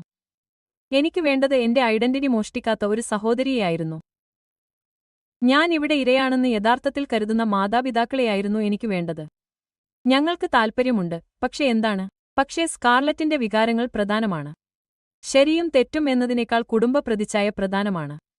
അച്ഛന്റെ മുഖം വീണ്ടും തെളിഞ്ഞു. നിങ്ങൾ എന്താണ് ചെയ്തതെന്ന് നിങ്ങൾക്ക് മനസ്സിലാകുന്നില്ല. ബാങ്ക് ഇന്ന് നിങ്ങളുടെ അമ്മയെ വിളിച്ചു. അവർ കുറ്റം ചുമത്താൻ ആലോചിക്കുകയാണ്. ശരി, ഞാൻ അലറി. ഒരുപക്ഷെ അവൾ ഒടുവിൽ പഠിച്ചേക്കാം. അവൾ ജയിലിലേക്ക് പോയേക്കാം. ജൂലിയ, അതാണോ നിങ്ങളുടെ സഹോദരിക്കു വേണ്ടി നിങ്ങൾ ആഗ്രഹിക്കുന്നത്? അഡ്രിയൻ മുന്നോട്ട് വന്നു. സർ, എല്ലാ ബഹുമാനത്തോടെയും സ്കാർലറ്റ് സ്വന്തം തീരുമാനങ്ങൾ എടുത്തു. ജൂലിയ സത്യം പറയുക മാത്രമാണ് ചെയ്തത്. അച്ഛൻ അവനോട് കയർത്തു. ഇതിൽ നിന്ന് വിട്ടുനിൽക്കുക. ഇത് കുടുംബകാര്യമാണ്. അദ്ദേഹം എന്റെ കുടുംബമാണ്. ഞാൻ തിരിച്ചടിച്ചു. നിങ്ങളെക്കാളെല്ലാം അദ്ദേഹം പിന്തുണച്ചിരുന്നു. എന്റെ ഫോണിൽ ഒരു അറിയിപ്പ് വന്നു. തട്ടിപ്പിന് ഇരയായവർക്കുള്ള ഒരു പിന്തുണാ ഗ്രൂപ്പിൽ ആരോ എന്റെ പോസ്റ്റ് പങ്കിട്ടു. അഭിപ്രായങ്ങൾ ഒഴുകിക്കൊണ്ടിരുന്നു. നിങ്ങളുടെ നിലപാടിൽ ഉറച്ചു നിൽക്കുക. കുടുംബമായാലും ഇല്ലെങ്കിലും തട്ടിപ്പ് വഞ്ചനയാണ്. സംസാരിക്കാൻ നിങ്ങൾ വളരെ ധൈര്യശാലിയാണ്. എന്റെ സഹോദരൻ എന്നോട് ഇത് ചെയ്തപ്പോൾ എനിക്ക് നിങ്ങളുടെ ധൈര്യം ഉണ്ടായിരുന്നെങ്കിൽ എന്ന് ഞാൻ ആഗ്രഹിക്കുന്നു. അച്ഛൻ ഞാൻ വായിക്കുന്നത് ശ്രദ്ധിച്ചു. കൂടുതൽ ശ്രദ്ധ. നിങ്ങൾ ആഗ്രഹിച്ചത് അത്രയേയുള്ളൂ, അല്ലേ? നിങ്ങളുടെ സഹോദരിയെ ഒരു തവണയെങ്കിലും മറക്കാൻ. വാക്കുകൾ ഒരു അടി പോലെ അടിച്ചു. ജൂലിയ, പുറത്തു പോകൂ. പുറത്തു പോകൂ. എന്റെ ശബ്ദം വിറച്ചു. സ്കാർലറ്റ് എന്നോട് ചെയ്തത് അംഗീകരിക്കാൻ നിങ്ങൾ തയ്യാറാകുന്നതുവരെ ഞങ്ങൾക്ക് ചർച്ച ചെയ്യാൻ ഒന്നുമില്ല. അവൻ പോയതിനുശേഷം ഞാൻ അഡ്രിയന്റെ സോഫയിൽ വീണു. ഇത് സംഭവിക്കുന്നുവെന്ന് എനിക്ക് വിശ്വസിക്കാൻ കഴിയുന്നില്ല. നിങ്ങളുടെ ഇമെയിൽ പരിശോധിക്കുക. വാതിലിൽ നിന്ന് ഒരു ശബ്ദം പറഞ്ഞു. ഞങ്ങളുടെ പ്ലാൻ ചെയ്ത അത്താഴത്തിന് ജോലിസ്ഥലത്ത് നിന്ന് ജെമ്മയാണ് വന്നത്. നിങ്ങൾക്ക് ഇത് കാണാൻ ആഗ്രഹമുണ്ടാകുമെന്ന് ഞാൻ കരുതുന്നു. ഒരു അജ്ഞാത അക്കൗണ്ടിൽ നിന്നുള്ള സന്ദേശം കണ്ടെത്താൻ ഞാൻ എന്റെ ഇൻബോക്സ് തുറന്നു. സ്കാർലറ്റും ട്രിസ്റ്റനും തമ്മിലുള്ള ടെക്സ്റ്റ് സന്ദേശങ്ങളുടെ സ്ക്രീൻഷോട്ടുകൾ അറ്റാച്ച് ചെയ്തിരുന്നു. സ്കാർലറ്റ്, എല്ലാം കഴിഞ്ഞു. ജൂലിയയുടെ വിവരങ്ങൾ ഉപയോഗിച്ച് വായ്പ ലഭിച്ചു. Tristan, perfect. ഇന്ന് തന്നെ പണം കൈമാറുക. സ്കാർലറ്റ്, അവൾ കണ്ടെത്തിയാൽ എന്തു ചെയ്യും? ട്രിസ്റ്റൻ, അവൾ കണ്ടെത്തില്ല. അവൾ അങ്ങനെ ചെയ്താൽ നിങ്ങളുടെ മാതാപിതാക്കൾ എന്തു പറഞ്ഞാലും വിശ്വസിക്കും. നിങ്ങൾക്ക് ഇവ എവിടെ നിന്ന് ലഭിച്ചു? ഞാൻ ജമ്മയോട് ചോദിച്ചു. ക്രിസ്റ്റന്റെ മുൻ കാമുകി എന്റെ യോഗ ക്ലാസ്സിൽ ജോലി ചെയ്യുന്നുവെന്ന് പറയാം. അവൾ നിങ്ങളുടെ പോസ്റ്റ് കണ്ട് സഹായിക്കാൻ ആഗ്രഹിച്ചു. എന്റെ കേസ് കൈകാര്യം ചെയ്യുന്ന പോലീസ് ഡിറ്റക്ടീവിന് ഞാൻ സ്ക്രീൻഷോട്ടുകൾ കൈമാറി. മിനിറ്റുകൾക്കുള്ളിൽ എന്റെ ഫോൺ റിംഗ് ചെയ്തു. മിസ് റൈലി, ഈ തെളിവ് നിങ്ങളുടെ കേസിനെ ഗണ്യമായി ശക്തിപ്പെടുത്തുന്നു. നിങ്ങളുടെ സഹോദരിയെയും മിസ്റ്റർ ബെന്നറ്റിനെയും ചോദ്യം ചെയ്യലിനായി ഞങ്ങൾ കൊണ്ടുവരേണ്ടതുണ്ട്. ഫോൺ വെച്ചതിനു ശേഷം എന്റെ പോസ്റ്റിൽ അമ്മ ഒരു പുതിയ കമന്റ് ശ്രദ്ധിച്ചു. ഇതിനേക്കാൾ നന്നായി ഞാൻ നിങ്ങളെ വളർത്തി. കുടുംബം കുടുംബത്തെ സംരക്ഷിക്കുന്നു. മറുപടിയായി എന്റെ വിരലുകൾ കീബോർഡിൽ പറന്നു. സത്യം പറയാൻ നീ എന്നെ ഉയർത്തി. അതോ സ്കാർലറ്റിനെക്കുറിച്ച് അല്ലാത്തപ്പോൾ മാത്രമേ അത് ബാധകമാകൂ? നിനക്ക് കുഴപ്പമില്ലേ? അഡ്രിയൻ മൃദുവായി ചോദിച്ചു. എന്റെ സ്വന്തം കുടുംബം സമ്മതിക്കാത്തപ്പോൾ എന്റെ ഉറ്റ സുഹൃത്തും സഹപ്രവർത്തകയും എന്റെ കൂടെ നിൽക്കുന്നത് ഞാൻ നോക്കി. ഇല്ല, പക്ഷേ ഞാൻ അങ്ങനെയായിരിക്കും. ജെമ്മ എന്റെ അരികിലിരുന്നു. നിങ്ങൾക്കറിയാമോ, നമുക്ക് ആ സ്ക്രീൻഷോട്ടുകൾ പോസ്റ്റ് ചെയ്യാം. ഇത് എത്രത്തോളം മുൻകൂട്ടി തീരുമാനിച്ചതാണെന്ന് എല്ലാവരെയും കൃത്യമായി കാണിക്കൂ. ഞാൻ വീണ്ടും ക്രൂരനാണെന്ന് അവർ പറയും. ഒരുപക്ഷേ, അഡ്രിയൻ പറഞ്ഞു. പക്ഷേ സത്യം ക്രൂരമല്ല. ഇത് സത്യം മാത്രമാണ്. ഞാൻ ഒരു ദീർഘനിശ്വാസമെടുത്ത് ടൈപ്പ് ചെയ്യാൻ തുടങ്ങി. എന്റെ മുൻ പോസ്റ്റിലേക്ക് അപ്ഡേറ്റ് ചെയ്യുക. എന്റെ സഹോദരിയെ ന്യായീകരിക്കുന്നവർക്ക്, ഇതിനെ ഒരു തെറ്റ് എന്ന് വിളിക്കുന്നവർക്ക്, ഇതെല്ലാം ആസൂത്രണം ചെയ്തതിന്റെ തെളിവ് ഇതാ. ഞാൻ പോസ്റ്റ് ചെയ്തപ്പോൾ എന്റെ ഉള്ളിൽ എന്തോ മാറ്റം അനുഭവപ്പെട്ടു. കുറ്റബോധമില്ലാതായി, വിചിത്രമായ ഒരു സമാധാനബോധം. അവർ എന്നെ എന്തു വേണമെങ്കിലും വിളിക്കട്ടെ. എനിക്ക് തെളിവുണ്ടായിരുന്നു. എനിക്ക് പിന്തുണയുണ്ടായിരുന്നു. എന്റെ ജീവിതത്തിൽ ആദ്യമായി എന്റെ സ്വന്തം കഥയുടെ മേൽ എനിക്ക് അധികാരം ലഭിച്ചു. സ്ക്രീൻഷോട്ടുകൾ എല്ലാം മാറ്റിമറിച്ചു. പോസ്റ്റ് ചെയ്ത മണിക്കൂറുകൾക്കുള്ളിൽ എന്റെ മാതാപിതാക്കളുടെ വീട് ഒരു കുടുംബ ഇടപെടലിനായി ഗ്രൗണ്ട് സീറോ ആയി. ഇത്തവണ ഒഴികെ ഞാൻ ലക്ഷ്യമായിരുന്നില്ല. നിങ്ങൾ ഇത് ആസൂത്രണം ചെയ്തോ? ഞാൻ അകത്തേക്ക് കടക്കുമ്പോൾ അമ്മയുടെ ശബ്ദം സ്വീകരണമുറിയിലൂടെ മുഴങ്ങി. സോഫയിൽ ചുരുണ്ടുകൂടിയിരുന്ന സ്കാർലറ്റിന്റെ മുഖത്ത് മസ്കാര പുരട്ടി അവൾ നിൽക്കുകയായിരുന്നു. ആ ആൺകുട്ടിയെ കാണുമ്പോൾ എനിക്ക് വരാൻ താൽപ്പര്യമില്ലായിരുന്നു, പക്ഷേ അഡ്രിയൻ എന്നെ ബോധ്യപ്പെടുത്തി. നിങ്ങൾക്ക് അടച്ചുപൂട്ടൽ ആവശ്യമാണ്, അദ്ദേഹം പറഞ്ഞു. നിങ്ങളുടെ നിബന്ധനകൾ പാലിക്കുക. അച്ഛൻ ആദ്യം എന്നെ ശ്രദ്ധിച്ചു. ജൂലിയ ഇവിടെയുണ്ട്. സ്കാർലറ്റിന്റെ തല പൊട്ടിത്തെറിച്ചു. Double quote. ആഹ്ലാദിക്കാൻ വന്നതാണോ? ഇല്ല, ഞാൻ നിശബ്ദമായി പറഞ്ഞു. ഡിറ്റക്ടീവ് എന്നോട് ആവശ്യപ്പെട്ടതുകൊണ്ടാണ് ഞാൻ വന്നത്. അവർ നിങ്ങൾക്കും ക്രിസ്റ്റനുമെതിരെ കുറ്റം ചുമത്തുകയാണ്. രണ്ടുപേരും. അമ്മ ഒരു ചാരുകസേരയിൽ ചാരി. പക്ഷേ തീർച്ചയായും ക്രിസ്റ്റൻ എന്താണ് ചെയ്തത്, അമ്മേ? എന്റെ സഹോദരിയെ വഞ്ചന നടത്താൻ പ്രേരിപ്പിച്ചതാണോ? $50,000 മോഷ്ടിക്കാൻ അവളെ സഹായിച്ചു. നിങ്ങൾ ആ സന്ദേശങ്ങൾ പോസ്റ്റ് ചെയ്യേണ്ടതില്ലായിരുന്നു. സ്കാർലറ്റ് തുപ്പി. ക്രിസ്റ്റന് ജോലി നഷ്ടപ്പെട്ടു. അവന്റെ പ്രശസ്തി നശിച്ചു. നിങ്ങളുടെ സഹോദരിയുടെ പ്രശസ്തിയെക്കുറിച്ചാണ് നിങ്ങൾ വിഷമിക്കുന്നത്. പുതിയൊരു ശബ്ദം ഉയർന്നു. അമ്മയുടെ സഹോദരി സാറ അമ്മായി അടുക്കളയിൽ നിന്ന് ഇറങ്ങി. എന്റെ ദൈവമേ, സെറിനിറ്റി, നീ ഈ രണ്ടുപേരുമായും ശരിക്കും കുഴപ്പത്തിലായി. അമ്മ ദേഷ്യപ്പെട്ടു. അതിന്റെ അർത്ഥമെന്താണ്? അതിനർത്ഥം, സാറ അമ്മായി തുടർന്നു, ജൂലിയയെ അസാധ്യമായ നിലവാരത്തിൽ നിർത്തിക്കൊണ്ട് സ്കാർലറ്റ് ചെയ്യുന്ന എല്ലാത്തിനും നീ ക്ഷമ കാണിക്കുന്നത് വർഷങ്ങളായി ഞങ്ങൾ കണ്ടുകൊണ്ടിരിക്കുകയാണ്. അത് ഞങ്ങളെ എവിടെയാണ് എത്തിച്ചതെന്ന് നോക്കൂ. അത് ശരിയല്ല, അമ്മ പ്രതിഷേധിച്ചു. ഞാൻ എന്റെ 2 പെൺമക്കളെയും ഒരുപോലെ സ്നേഹിക്കുന്നു. ശരിക്കും. എനിക്ക് ഇനി പിടിച്ചു നിൽക്കാൻ കഴിഞ്ഞില്ല. ഞാൻ കോളേജിൽ നിന്ന് ഓണേഴ്സോടെ ബിരുദം നേടിയപ്പോൾ സ്കാർലറ്റിന്റെ പുതിയ കാമുകനെക്കുറിച്ച് സംസാരിച്ചുകൊണ്ട് മുഴുവൻ ചടങ്ങും ചെലവഴിച്ചു. എനിക്ക് ജോലിയിൽ സ്ഥാനക്കയറ്റം ലഭിച്ചപ്പോൾ നിങ്ങൾ വിഷയം സ്കാർലറ്റിന്റെ ജീവകാരുണ്യ പ്രവർത്തനത്തിലേക്ക് മാറ്റി, അത് വഴിയിൽ മോഷ്ടിച്ച പണം ഉപയോഗിച്ചാണ്. ഞാൻ ഒരിക്കലും ഉദ്ദേശിച്ചിരുന്നില്ല. സ്കാർലറ്റ് എന്താണ് തുടങ്ങിയത്? പിടിക്കപ്പെടുമോ? കാരണം ആ സന്ദേശങ്ങൾ നീ എന്നിൽ നിന്ന് മോഷ്ടിക്കാൻ ഉദ്ദേശിച്ചിരുന്നെന്ന് വ്യക്തമാക്കുന്നു. അച്ഛൻ നമുക്കിടയിൽ കയറി. ജൂലിയ, മതി. അതെ, സ്കാർലറ്റ് ചെയ്തത് തെറ്റാണ്. പക്ഷെ നമ്മുടെ കുടുംബത്തെ നശിപ്പിച്ചതുകൊണ്ട് അത് പരിഹരിക്കാൻ കഴിയില്ല. ഞാൻ ഒന്നും നശിപ്പിച്ചില്ല, ഞാൻ പറഞ്ഞു. ഇതിനകം തകർന്നത് ഞാൻ തുറന്നുകാട്ടി. എന്റെ ഫോൺ ശബ്ദിച്ചു. ജെമ്മയിൽ നിന്നുള്ള ഒരു സന്ദേശം. ക്രിസ്റ്റനെ അറസ്റ്റ് ചെയ്തു. നിങ്ങൾ സാക്ഷ്യപ്പെടുത്തുമോ എന്ന് ഡിറ്റക്ടീവ് അറിയാൻ ആഗ്രഹിക്കുന്നു. സ്കാർലറ്റ് എന്റെ മുഖഭാവം വായിച്ചിരിക്കണം. ദയവായി, ജൂലിയ, സാക്ഷ്യപ്പെടുത്തരുത്. ഞാൻ എന്തും ചെയ്യും. നിങ്ങൾക്ക് തിരിച്ചടക്കാൻ എന്റെ സ്വന്തം പേരിൽ ഒരു ലോൺ ലഭിക്കും. എന്ത് ക്രെഡിറ്റോടെ? ഞാൻ കഠിനമായി ചിരിച്ചു. നിങ്ങളുടെ സ്വന്തം സാമ്പത്തിക കാര്യങ്ങൾക്ക് നിങ്ങൾ ചെയ്തതിനുശേഷം നിങ്ങൾക്ക് ഒരു ക്രെഡിറ്റ് കാർഡിന് പോലും യോഗ്യത നേടാനാവില്ല. ഞങ്ങൾക്ക് സഹായിക്കാമായിരുന്നു, അച്ഛൻ വാഗ്ദാനം ചെയ്തു. നിങ്ങളുടെ അമ്മയ്ക്കും എനിക്കും കഴിയും. ഇല്ല. സാറ അമ്മായിയുടെ ശബ്ദം ഉറച്ചതായിരുന്നു. നിങ്ങൾ വേണ്ടത്ര സഹായിച്ചു. സ്കാർലറ്റിന് അനന്തരഫലങ്ങൾ നേരിടേണ്ടിവരും. പക്ഷേ അവൾ എന്റെ കുഞ്ഞാണ്. അമ്മ വിലപിച്ചു. ജൂലിയ, ദയവായി. നിങ്ങൾ നിങ്ങളുടെ സഹോദരിയെ സ്നേഹിക്കുന്നുണ്ടെങ്കിൽ. സ്നേഹം. ഞാൻ അവളെ വിച്ഛേദിച്ചു. സ്നേഹം ബഹുമാനമാണ്. സ്നേഹം വിശ്വാസമാണ്. സ്നേഹം ഒരാളുടെ ഐഡന്റിറ്റി മോഷ്ടിക്കുന്നില്ല, കാരണം അവർ കുടുംബത്തെ അസ്വസ്ഥമാക്കുമെന്ന് ഭയപ്പെടുമെന്ന് നിങ്ങൾക്കറിയാമല്ലോ. സ്കാർലറ്റ് പെട്ടെന്ന് എഴുന്നേറ്റു. ഞാൻ എന്തിനാണ് അത് ചെയ്തതെന്ന് നിനക്കറിയണോ? കാരണമെല്ലാം എപ്പോഴും നിനക്ക് വളരെ എളുപ്പത്തിൽ ലഭിക്കും. പെർഫെക്റ്റ് ജൂലിയ, പെർഫെക്റ്റ് ജോലിയും പെർഫെക്റ്റ് ക്രെഡിറ്റ് സ്കോറും കൊണ്ട്. എളുപ്പം. ഞാൻ പൊട്ടിത്തെറിച്ചു. എന്റെ ജീവിതം എളുപ്പമാണെന്ന് നീ കരുതുന്നുണ്ടോ? നീ പാർട്ടിയിൽ പങ്കെടുക്കുമ്പോൾ, കോളേജിൽ പഠിക്കുമ്പോൾ ഞാൻ 2 ജോലികൾ ചെയ്തു. നീ കാർഡുകൾ പരമാവധി പ്രയോജനപ്പെടുത്തുമ്പോൾ ഞാൻ എന്റെ ക്രെഡിറ്റ് വർദ്ധിപ്പിച്ചു. എനിക്കുള്ളതെല്ലാം ഞാൻ നേടി. അത് ചെയ്യാൻ നീ മടിയനായതിനാൽ നീ അത് മോഷ്ടിക്കാൻ ശ്രമിച്ചു. മുറി നിശബ്ദമായി. അമ്മയ്ക്കു പോലും മറുപടിയില്ല. ഡിറ്റക്റ്റീവ് എന്റെ ഉത്തരത്തിനായി കാത്തിരിക്കുകയാണ്. ഞാൻ എന്റെ ഫോൺ ഉയർത്തിപ്പിടിച്ചുകൊണ്ട് പറഞ്ഞു. അപ്പോൾ ഇതാണ് സംഭവിക്കാൻ പോകുന്നത്. ഞാൻ സാക്ഷ്യപ്പെടുത്താൻ പോകുന്നു. സ്കാർലറ്റും ട്രിസ്റ്റനും കുറ്റം ചുമത്താൻ പോകുന്നു. സ്നേഹം എന്നാൽ ആളുകളെ പരസ്പരം വേദനിപ്പിക്കാൻ അനുവദിക്കുക എന്നതാണെന്ന് നടിക്കുന്നത് ഈ കുടുംബം നിർത്തും. Double quote. നീ ശരിക്കും നിന്റെ സഹോദരിയെ ജയിലിലേക്ക് അയക്കുമോ? അച്ഛൻ നിശബ്ദമായി ചോദിച്ചു. അവളെ ഇതിൽ നിന്ന് രക്ഷപ്പെടാൻ അനുവദിക്കണമെന്ന് നീ എന്നോട് ആവശ്യപ്പെടുമോ? ഞാൻ എതിർത്തു. എന്റെ ഫോൺ വീണ്ടും ശബ്ദിച്ചു. ഇത്തവണ അത് അഡ്രിയനായിരുന്നു. നീ എന്തു തീരുമാനിച്ചാലും എനിക്ക് നിന്നെക്കുറിച്ച് അഭിമാനമുണ്ട്. സ്കാർലറ്റിന്റെ കണ്ണുനീർ, അമ്മയുടെ തകർച്ച, അച്ഛന്റെ നിരാശ, അമ്മായി സാറയുടെ നിശബ്ദ അംഗീകാരം എന്നിവയിലേക്ക് ഞാൻ മുറി മുഴുവൻ നോക്കി. സത്യത്തിന്റെ ഒരു നിമിഷത്തിൽ പൊട്ടിത്തെറിച്ച വർഷങ്ങളുടെ കുടുംബ ചലനാത്മകത. Double quote. എനിക്ക് കഴിഞ്ഞു, ഞാൻ ഒടുവിൽ പറഞ്ഞു. എല്ലാം ക്ഷമിക്കേണ്ട ഉത്തരവാദിത്തമുള്ള ആളായി. എനിക്ക് വേണ്ടി നിലകൊണ്ടതിന് മോശക്കാരനായി നിന്നത് കഴിഞ്ഞു. എല്ലാം കഴിഞ്ഞു. ഞാൻ ഡിറ്റക്റ്റീവിന് ഒരു പെട്ടെന്നുള്ള മറുപടി ടൈപ്പ് ചെയ്തു. ഞാൻ സാക്ഷ്യപ്പെടുത്താം. ഞാൻ പുറത്തേക്ക് നടക്കുമ്പോൾ സ്കാർലറ്റ് എന്നെ പിന്തുടർന്നു. എനിക്ക് നിന്നെ വെറുക്കുന്നു. ഞാൻ വാതിൽക്കൽ നിന്നു. ഇല്ല, സ്കാർലറ്റ്. നീ നിന്നെത്തന്നെ വെറുക്കുന്നു. ഇനി അത് എന്റെ പ്രശ്നമല്ല. പുതിയ തുടക്കങ്ങളുടെ ഗന്ധം വഹിച്ചുകൊണ്ട് ഞാൻ പുറത്തേക്ക് കാലെടുത്തുവെച്ചപ്പോൾ വസന്തകാറ്റ് എന്റെ മുഖത്തടിച്ചു. എന്റെ പിന്നിൽ അമ്മയുടെ കരച്ചിൽ, ആന്റി സാറയുടെ കർക്കശമായ ശബ്ദം, സമാധാനം സ്ഥാപിക്കാനുള്ള അച്ഛന്റെ ശ്രമങ്ങൾ എന്നിവ എനിക്ക് കേൾക്കാമായിരുന്നു. പക്ഷേ എന്റെ ജീവിതത്തിൽ ആദ്യമായി അവരുടെ നാടകം അകലെയായി തോന്നി. ഒടുവിൽ എനിക്ക് ഓഫാക്കാൻ കഴിയുന്ന ഒരു ടിവി ഷോ പോലെ. അഡ്രിയനിൽ നിന്നുള്ള മറ്റൊരു സന്ദേശം എന്റെ ഫോൺ പ്രകാശിപ്പിച്ചു. നിങ്ങളെ കൊണ്ടുവരാൻ വരുന്നു. ഐസ്ക്രീമും മോശം സിനിമകളും. എന്റെ കണ്ണുനീരിലൂടെ ഞാൻ പുഞ്ചിരിച്ചു. അതെ, ദയവായി.